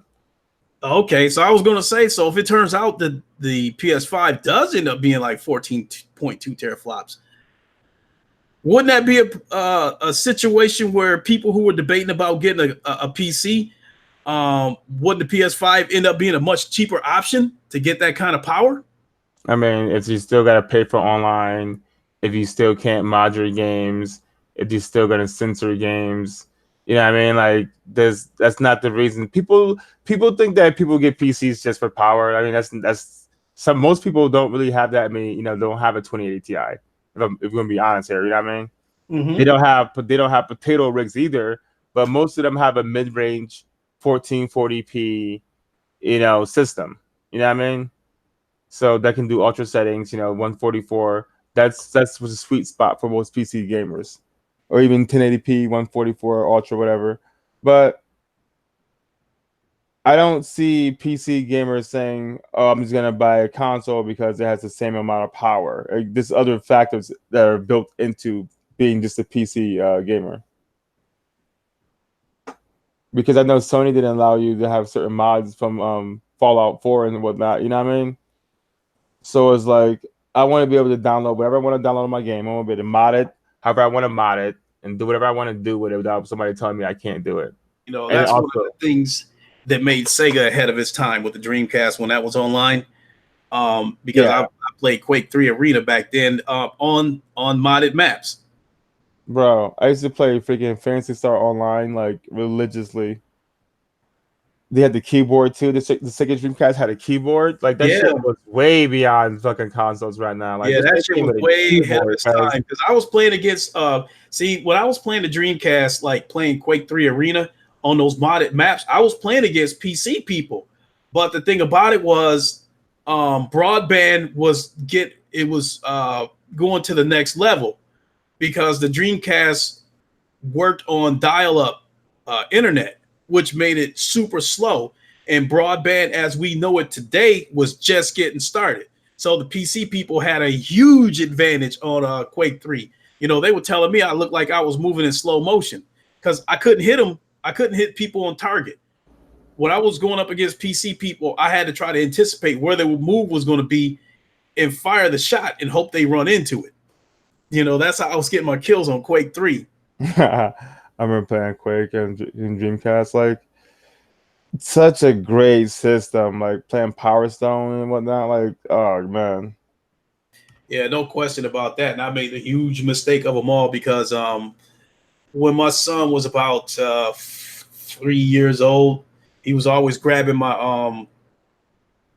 360 controller or my PS3 controller and acting like he was playing a game. And when I tried to take it back from him, he'd start screaming. So when he Right. got to be about 5 years old, I gave him my collector's edition Dreamcast, the black sports edition one, Bruh. and he destroyed it. Yeah, And I'm kicking bro. myself now. That shit was so fucking tight, son. Like that Black Dreamcast came out.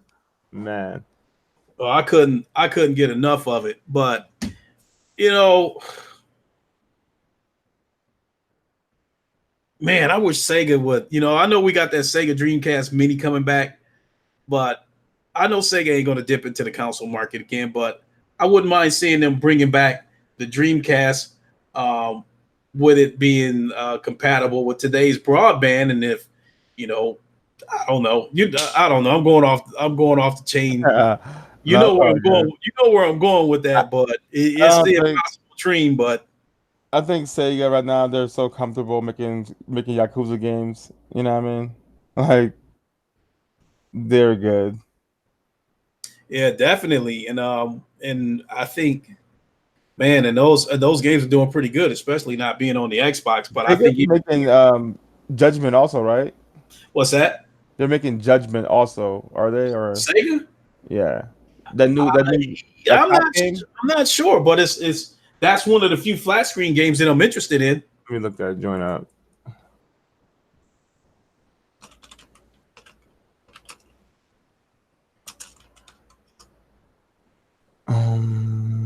Yeah, it's Yeah. made by Sega. Yeah, I thought so. Yeah, it's made by Sega.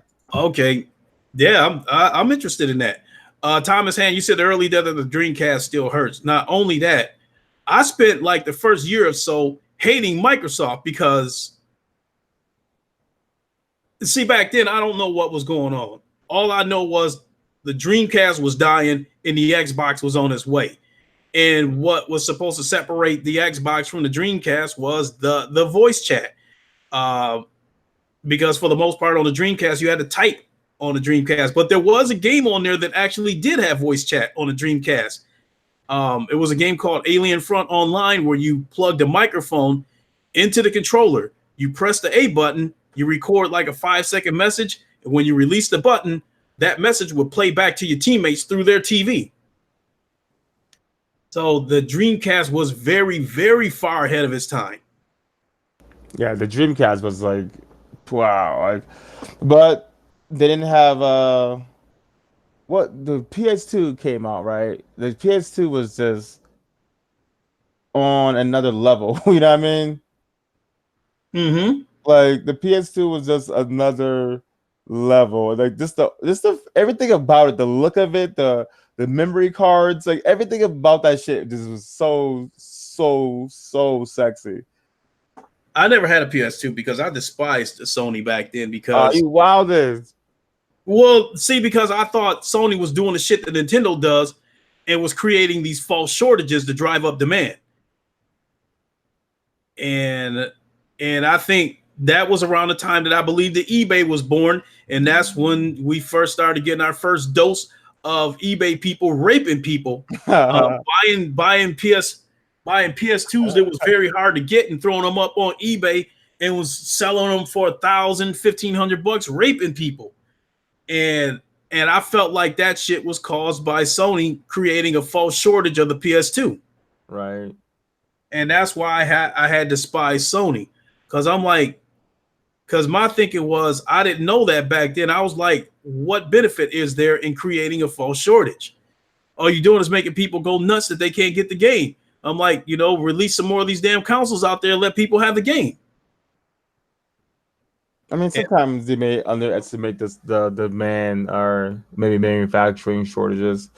But I know what you're saying. That like it seems always like when Nintendo launches anything, within the first week they're already sold out everywhere. You know what I mean? They create like a buzz or something. mm-hmm. And it just so happens when I got my son's Nintendo Switch for him, they were supposedly in the middle of low supply, high demand. And so the day that I bought him his Switch, Walmart had just got a shipment of them in that morning. Darius is great. What is up? So that's to this day. I do not like that. Well, if you look at Shortages. the chart, you look at the chart from that AMD chart with the chips, the GPUs that were sold to the companies. Mm-hmm. These companies aren't like they're not buying like 100 million GPUs and just having them fucking sit in the warehouse for 5 years. They're buying them piecemeal, you know what I mean? They're buying five, six at a time, depending on their outlook for their demand, you know what I mean? So initially, I don't think like the PS5, it might sell out initially, I think, because I think Sony's gonna underestimate how many people want to buy a PS5 off bat, even if it is $500, you know what I mean? So they might only buy like 5 million chips chipsets and then build the PS5s, and they gotta ship them around the world.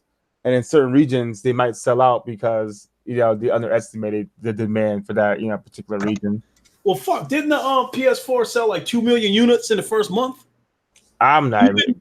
even with even with supply not being able to keep up with demand. Well, I didn't. Like I said, I didn't get a PS5. I mean, PS4 until June 2017. I didn't even think about consoles until the day I saw Horizon Zero Dawn at E3, and I was like, "What is this game?" You know what I mean? Mm-hmm. Like, so the whole first like what 3 years? It came out in 2013. And so like the first 4 years, whatever. I didn't even care about any games on the PlayStation or the Xbox One. When the PS4 first launched, first of all, I was caught in a pickle because I didn't want to buy both the PS4 and the Xbox One at the same time. So, my friends on the Xbox side were telling me they're not getting PlayStation. So if you want to game with us, you got to get an Xbox. And then, when what's his face, Donnie D came out with that DRM shit, and if you don't like it, get a 360 and all that. He made my decision easier for me to go ahead and get a PlayStation. Nice. And plus, I wanted the PlayStation for MLB The Show. That was my biggest reason for getting a PlayStation 4. But Killzone was an amazing looking game. Some people didn't care for the story or whatever. But I thought Killzone Shadowfall, whatever, at the time was the best looking game I had seen, period. And then I think another amazing looking game that came out on the PS4, before the PS4 Pro hit, was The Order 1886. I thought that was an amazing looking game. Yeah, So I mean, I have all these games now. Like, I played almost every PS4 exclusive. I think almost most of them. yeah, so where I'm going with that was like way before the Pro hit. Sony already had some amazing looking games before the Pro hit. It's just Horizon Zero Dawn took it to another level. Yeah, and then that's when they were releasing the Pro, and they're like talking about the specs, and then like they had Digital Foundry back when they're fucking when people still trusted them. You know what I mean? Before they got tainted. Back when they were just starting out being pure, just doing it just for the culture. Like they were like talking about how it's as smooth as 30. Like that game definitely is the smoothest 30 frames you ever will play. You can't even tell what that game's running at. It just runs so smooth. You know what I mean? Everything about that game is like the combat is just so rewarding. Fucking Aloy's Bay, you know what I mean? Like this shit's way better than Days Gone. I'm sorry. I don't know. I'm playing Days Gone right now, and I can't say that it's better than Horizon Zero Dawn, in my opinion. Mm-hmm. Yeah, uncompetitive. Would you get an Xbox One if it had been diskless, more powerful, but included the Connect, and still been $500? No, because when this generation started, my disdain for the Xbox or Microsoft was at an all-time high. I wanted that company to burn to the ground. I mean, I absolutely despise them for the way they handled that Red Ring of Death shit. I've had my own story about that, which I've told 1,000 times, but no. Back then, nothing Xbox could have done would have made me buy their product. And the situation that they're in right now, what's the point of buying this shit now, being that they give you a option of, getting it on PC and avoid paying Xbox Live. So The problem with the Xbox One was the price. Like, since it was $100 more than a PS4, and it had an extra peripheral that nobody asked for, I think it garnered resentment because people say, I don't want to pay $500 just for this thing that I'm not going to use. You know what I mean? mm-hmm. Even if the Connect would have been like some amazing thing, if people adopted it, they could have made it some amazing thing. The fact that it was there and it cost more just automatically turned some people off just because of the price. You know what I mean? So they'll be like, why am I going to pay $100 more when I could just get the PS4? And also, I just heard that from my friend that it's more powerful. You know what I mean? So the price, I think the price more than anything else hurt the Xbox One, not the DRM shit, because most people outside of people who even watch E3 knew about that. You know what I mean? Yeah, and I thought that was to me, I thought that was one of Xbox's most embarrassing moment. They actually had two embarrassing moments. I think the first embarrassing moment was the day one update to remove the DRM. So I thought that was an embarrassing moment in their history.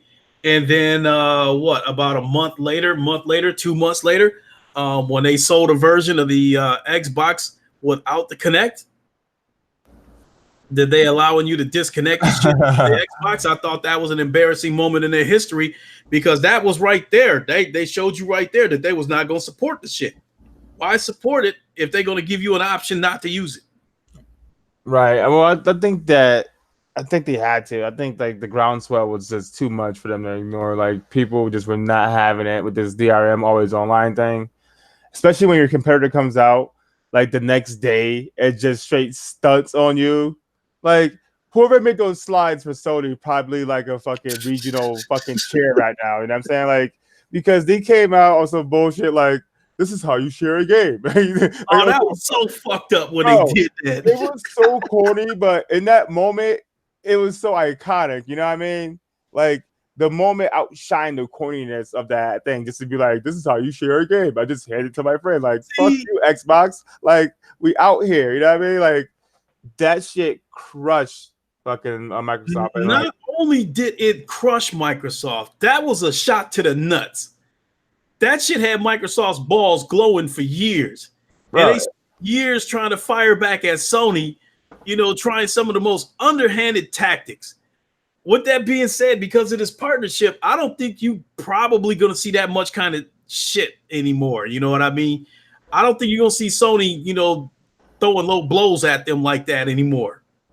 They still going to take lighthearted jabs at each other, but I don't think it's going to be some vicious shit like we saw back then. nah, I think, like I said, PlayStation and PlayStation like employees, like they may work for Sony, but I'm pretty sure there's no love lost between the two companies. You know what I mean? As far as like taking jabs and just jokes and things like that. You know what I mean? Like I think it's all in good fun at the end of the day. Like you just gotta do what you gotta do to make money for your company. I mean that's not gonna stop. Like they're not gonna take it easy just so nobody's feelings get hurt. They also get that money at the end of the day, and by using your Azure servers and getting better technology for your HoloLens or whatever you're gonna use it for, that only benefits the companies underneath the parent companies aside from Xbox. So Sony streaming services for them, if you want to come out with a movie platform, is going to benefit from that. They want to build their own Spider-Verse type streaming thing behind that. So imagine having like a Gwen Stacy streaming show on Sony's new Azure fucking backed streaming service. You know what I mean? So they're gonna use this for more than just gaming. I think gamers only see it from our point of view, from from our side, and that's why we only could think of it through gaming terms. But it's a company thing. It's not just a PlayStation or Xbox thing. So I think we got to get past that already. Yeah, no question about that. So I think this has been a great podcast, and I wish I would have came up with more tech savvy questions, but I was just trying to come up with some common sense questions, looking at things from the outside looking in as far as the Sony Microsoft partnership, because it's I think it's pretty fun to see what people are speculating of what they think that deal meant, how much an effect it could have on gaming, and how much it could have, or what impact it would have on both companies. How long before we see the results of this partnership? How long before it finally falls in front of our face, where we might possibly see a commercial of a Microsoft Sony collaboration phone or something like that? You know what I mean? Well, I'm not an IT guy or anything like that, but I would say we're probably not going to see anything from any collaboration standpoint as far as games go. Like I said, they'll probably work on those services together, but as far as like a game, no, like they're not going to do any of that. Like it just wouldn't make sense, you know what I mean? Unless, like I said, unless Microsoft is going to just go third party and just give up trying to compete as far as the gaming market, as the console market goes altogether. Mm-hmm. Because like I can help you out as I can help you out. Like say like we're both farmers, right? Yep. And we got to bring our stuff to market. we can both collaborate on paving a road to get to market. But when I get to market, I'm still trying to outsell you. You know what I mean? Like, so people can work together for a mutual interest, but they still can have that competitive spirit between the companies. Like, just because they're doing something together on the side isn't going to mean that they're going to allow the other company to get an edge on them. Yeah, so if Thrash is right about that theory about them coming together on a smartphone, that is probably Microsoft's plan on how to reach 2 billion people. Because when Phil Spencer said that, I said that dude got to be smoking crack. I said there's no way they're going to be able to do that on the console space alone. I said the only way they can make that happen is through mobile gaming, because that's the biggest market right now. And you're not going to be able to reach the mobile market by shoving $60 games in their faces. You're going to have to make a bunch of free to play games, these Candy Crush type games to draw people in, then hit them over the head with the microtransactions. With that being said, I felt like that was part of the reason that they acquired these studios to make mobile games.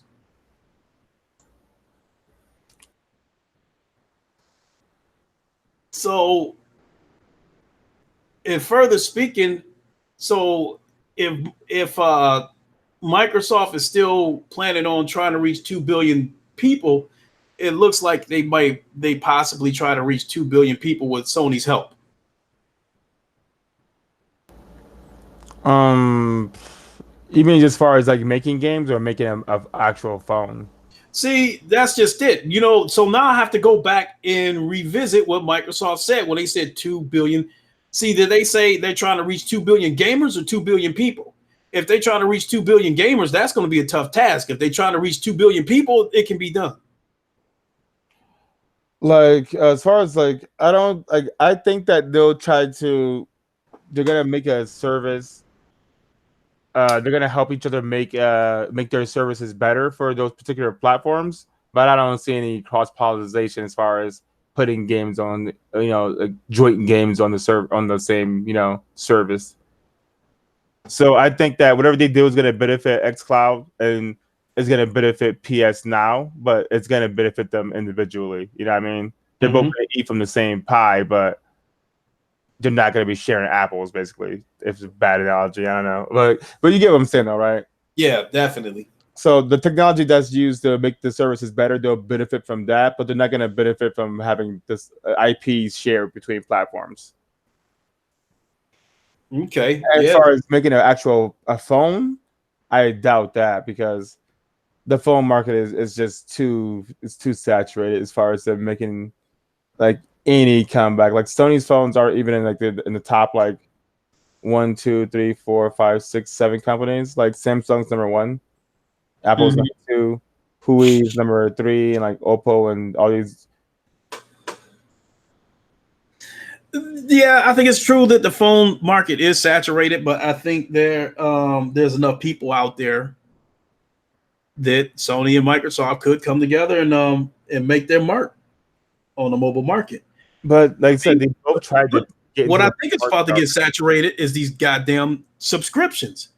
That shit is about to get oversaturated, because with everybody and their mother coming up with some kind of subscription service, I think we're going to reach a point where people are going to have to pick and choose which subscriptions they want to go with, because they're not going to be able to afford 10 subscriptions at $20 a month. Right. Yeah.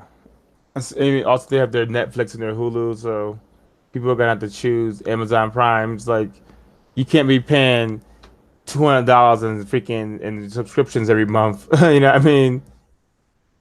So, but we don't know if if Stadia is a sub-based service. I have no clue. Like the pricing, I don't know what that means. Pricing sounds like subscription. You know what I mean? But it also could be just a free platform, but with you buy things individually on there that are discounted. I have no clue. And I think that's going to be absolutely nuts on Google's part. If they're going to be charging full $60 to stream a game, as if they're handing you a physical disc but charging you $60 to stream it. Yeah, that's why I can't see that. That's why I question it being like that. But it'd be a subscription. Like I just don't see some companies wanting to put their any third party games day in date on these subscription based models. Like it doesn't make sense to me.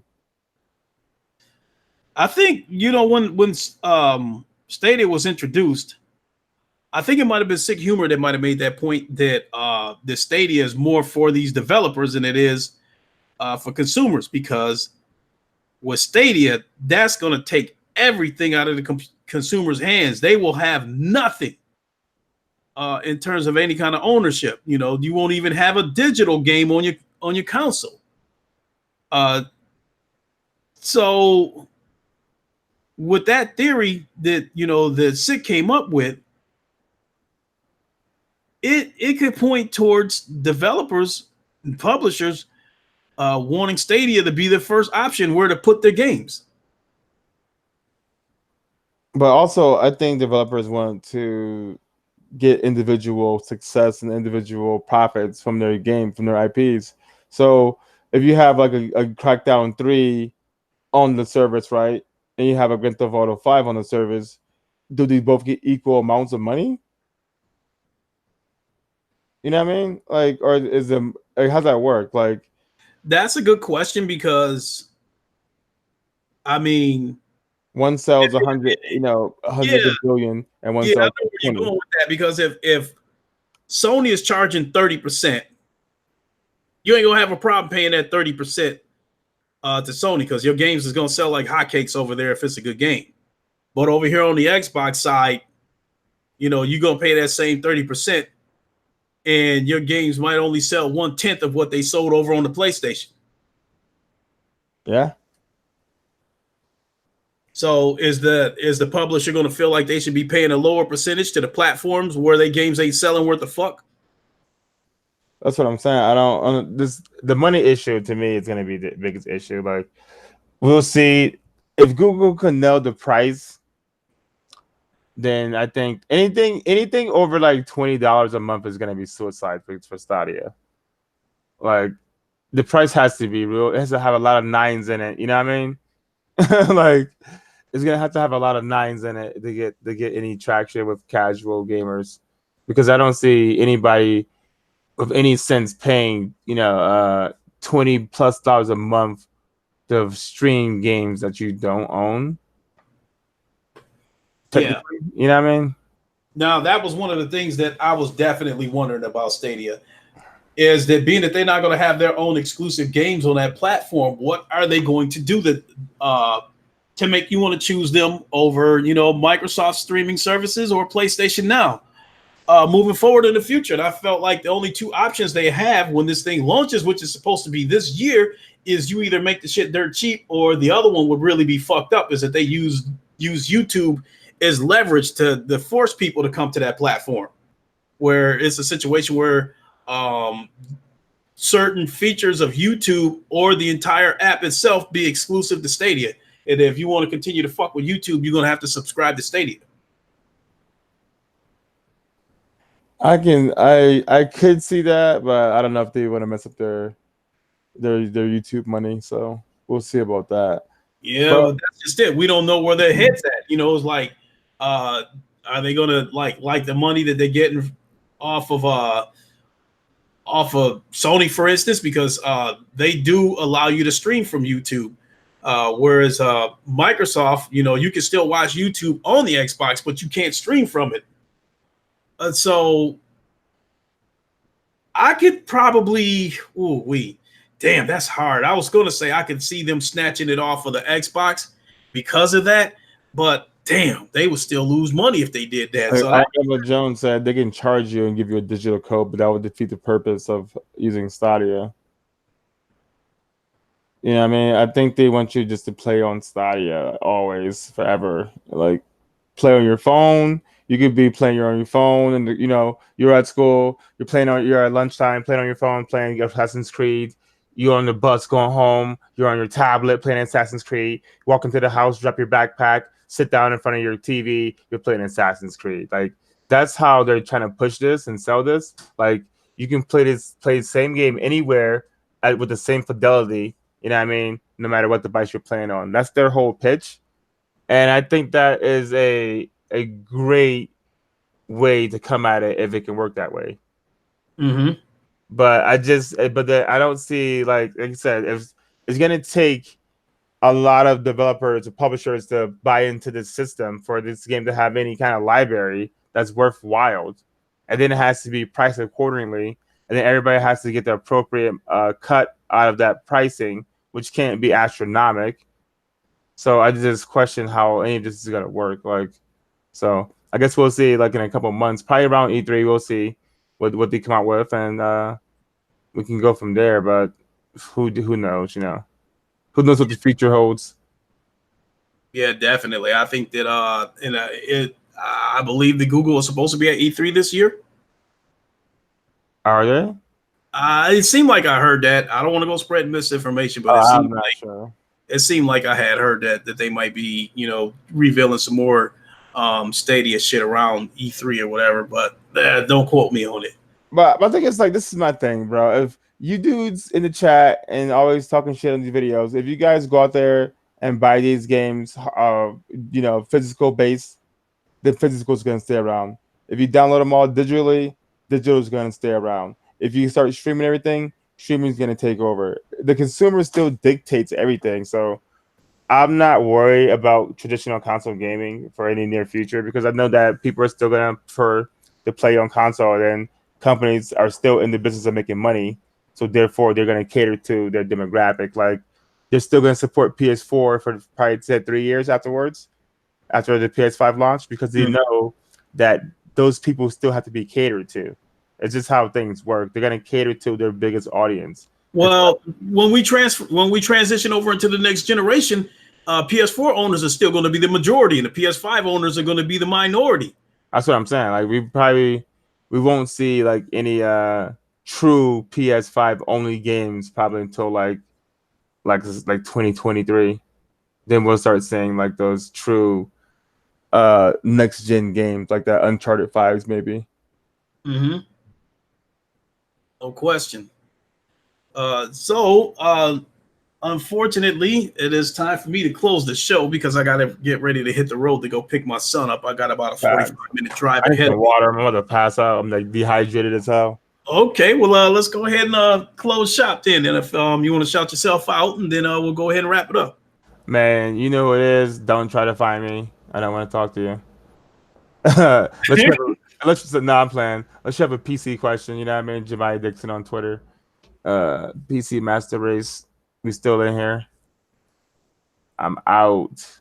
All right, no question. I want to thank you for coming on. I really appreciate it.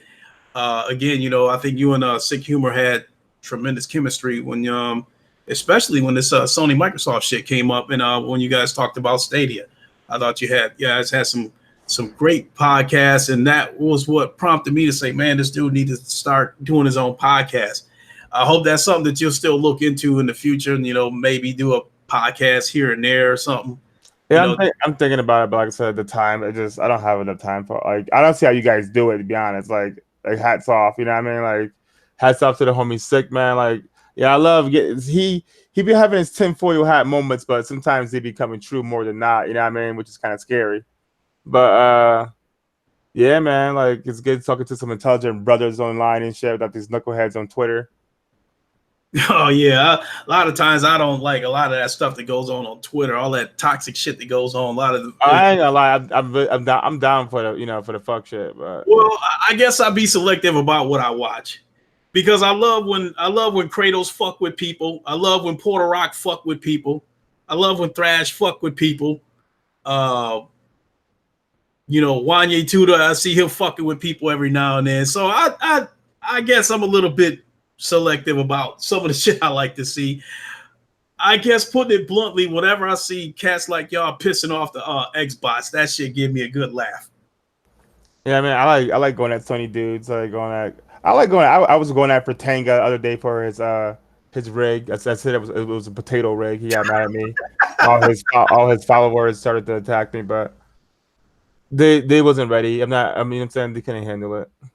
That's I mean, funny. think about like I like when I like people talk trash. I like when they talk trash with facts, like P Rock. You know what I mean?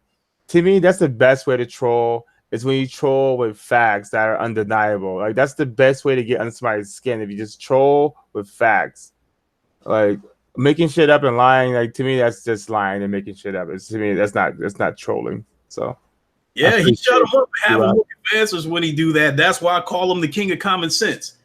Because I think somebody came at him about a year ago talking about the attach rate of the Xbox 360.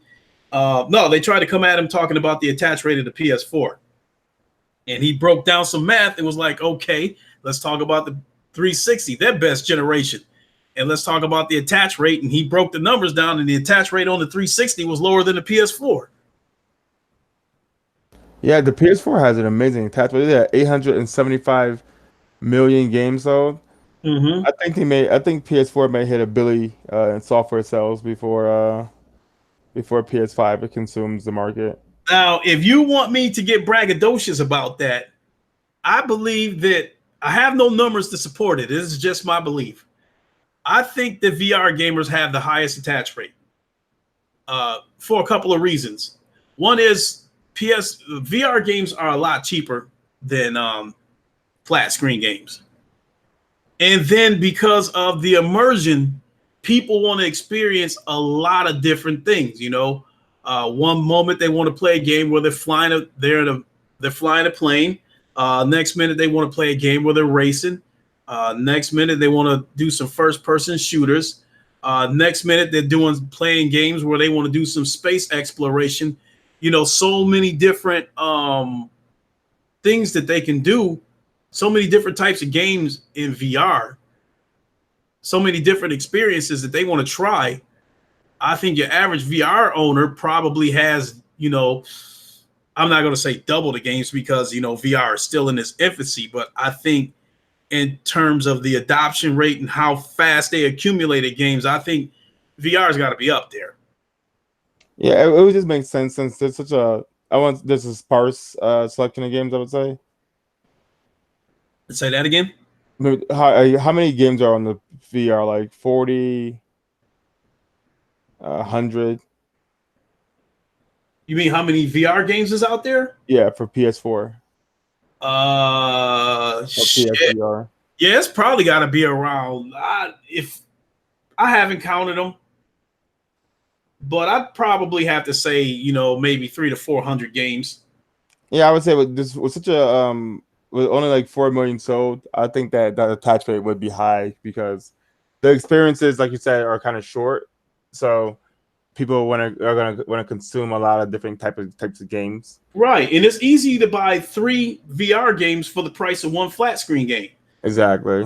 When games cost $20. And then when games get older, they might go down to $15, even $10. Sony has a lot of those flash sales, so you can catch games at 50, 60, 70% off, that kind of stuff. So I think because of that, that kind of stuff, I think that's going to give VR people, a higher attach rate. Yeah, like I'm looking for. I hope they have like a Blood and Truth move control bundle. Oh yeah, it's coming. You haven't seen it? No, because Yeah, like I already if I buy started. the PS, if I buy the VR from the dude, I mean, I don't know if he has the move Oh, controllers. you're gonna need those move controllers because oh, No, I want to get. I hope they have an aim gun bundle. To be honest. that's a catchy one too. Now the aim gun bundles, they don't come out very often. They had a firewall bundle. I think. Well, take that back. You don't have a PSVR headset bundle that includes the aim controller. The aim controller, you either buy it by itself or aim controller bundle is usually the controller and a game that works with it. So when I you had thought Farpoint came with the VR with the aim controller. what's that? I thought the Farpoint bundle came with the aim controller. It did, just like the firewall did. It came with the game and the aim controller. Let me see. So what I'm saying is their bundles is separate from the headset itself. But there is a Blood and Truth bundle that I've seen. I think I've seen advertisements for And I think that Blood and Truth bundle comes with a headset, 2 move controllers, the camera, a copy of the game, all that for $350. Yeah. So, with that being said, if your friend does not include the move controllers with this PSVR that you're about to buy from him, you're better off buying a new one, because what you're going to end up doing is you're going to buy the headset from him for $150. If you end up having to buy the move controller separately, that's going to cost you another $100. So now you're up to $250. And if you and then Blood and Truth is $40. Well, I'm saying they come with move controllers, right? Like, so It I don't depends on see the why you bundle, wouldn't. because they have bundles that don't include the move controllers. So, Well, so I for instance, when you buy a PSVR that doesn't have the move controllers, it retails for $300, and then the ones with move controllers retail for $350. When you catch them on sale, they go on sale for $200 and $250 respectively. I mean, I assume that he has the controllers. Otherwise, yeah, I wouldn't buy it. That wouldn't make sense. And also, I looked at Blood and Truth doesn't have aim controller support. So It doesn't need it because of the way this game is made. No, there's not going to be any aim controller support.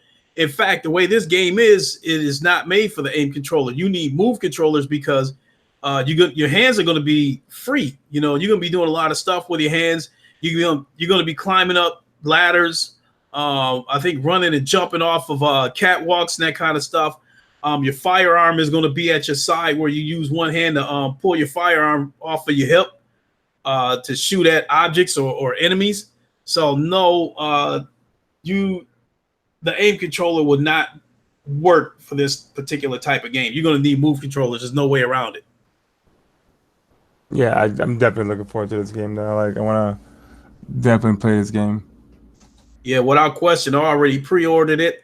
I took the day off. I took the day after Memorial Day off. The day it releases is 28. So the game is going to unlock at midnight for me, and I will be streaming as soon as it unlocks. And I'm going to stay up and play it until I see my eyes, close, and I have a hard time opening them. So I am absolutely looking forward to that. So with that being said, if you don't want to see any spoilers, you better stay away from my stream come midnight.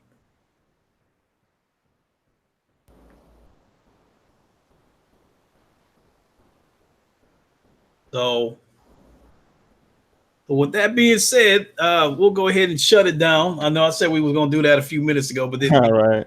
But we'll go ahead and close shop. And I definitely want to thank everybody for tuning in. This was definitely a great podcast. And once again, Jemiah, I got to urge you to slip in a podcast here or there or something, man. I definitely want to get see you do a podcast, man, where we get your takes on what you think about a lot of these issues, that's going on with gaming, because you definitely got some good insight, and you and Sig has some great chemistry.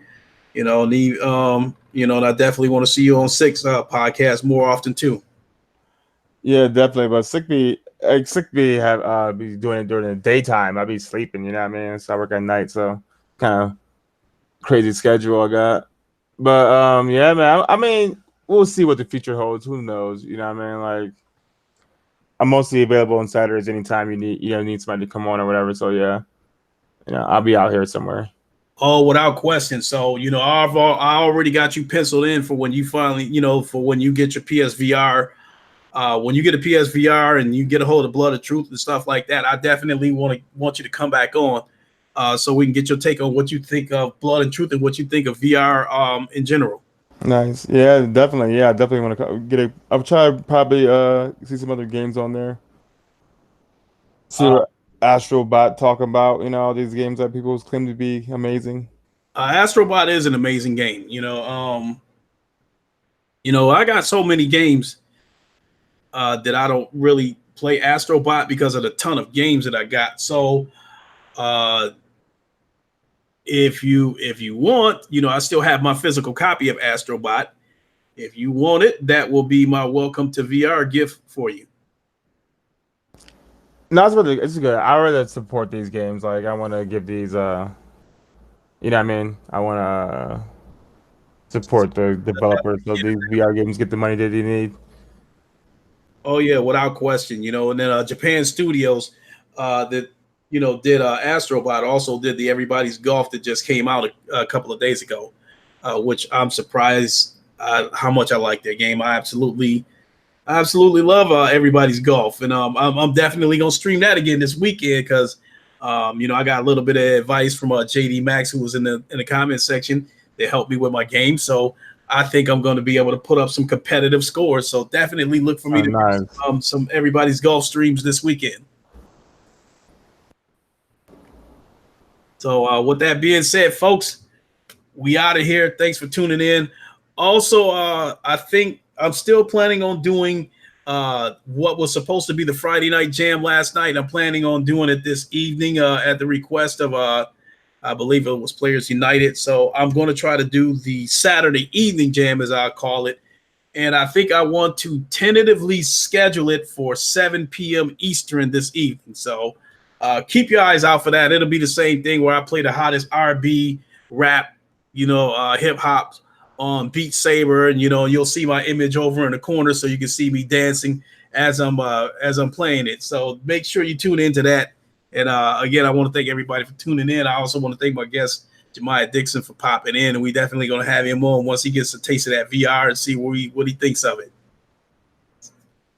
So with that said, everybody, we are out of here. Thanks for tuning in. Y'all have a good one.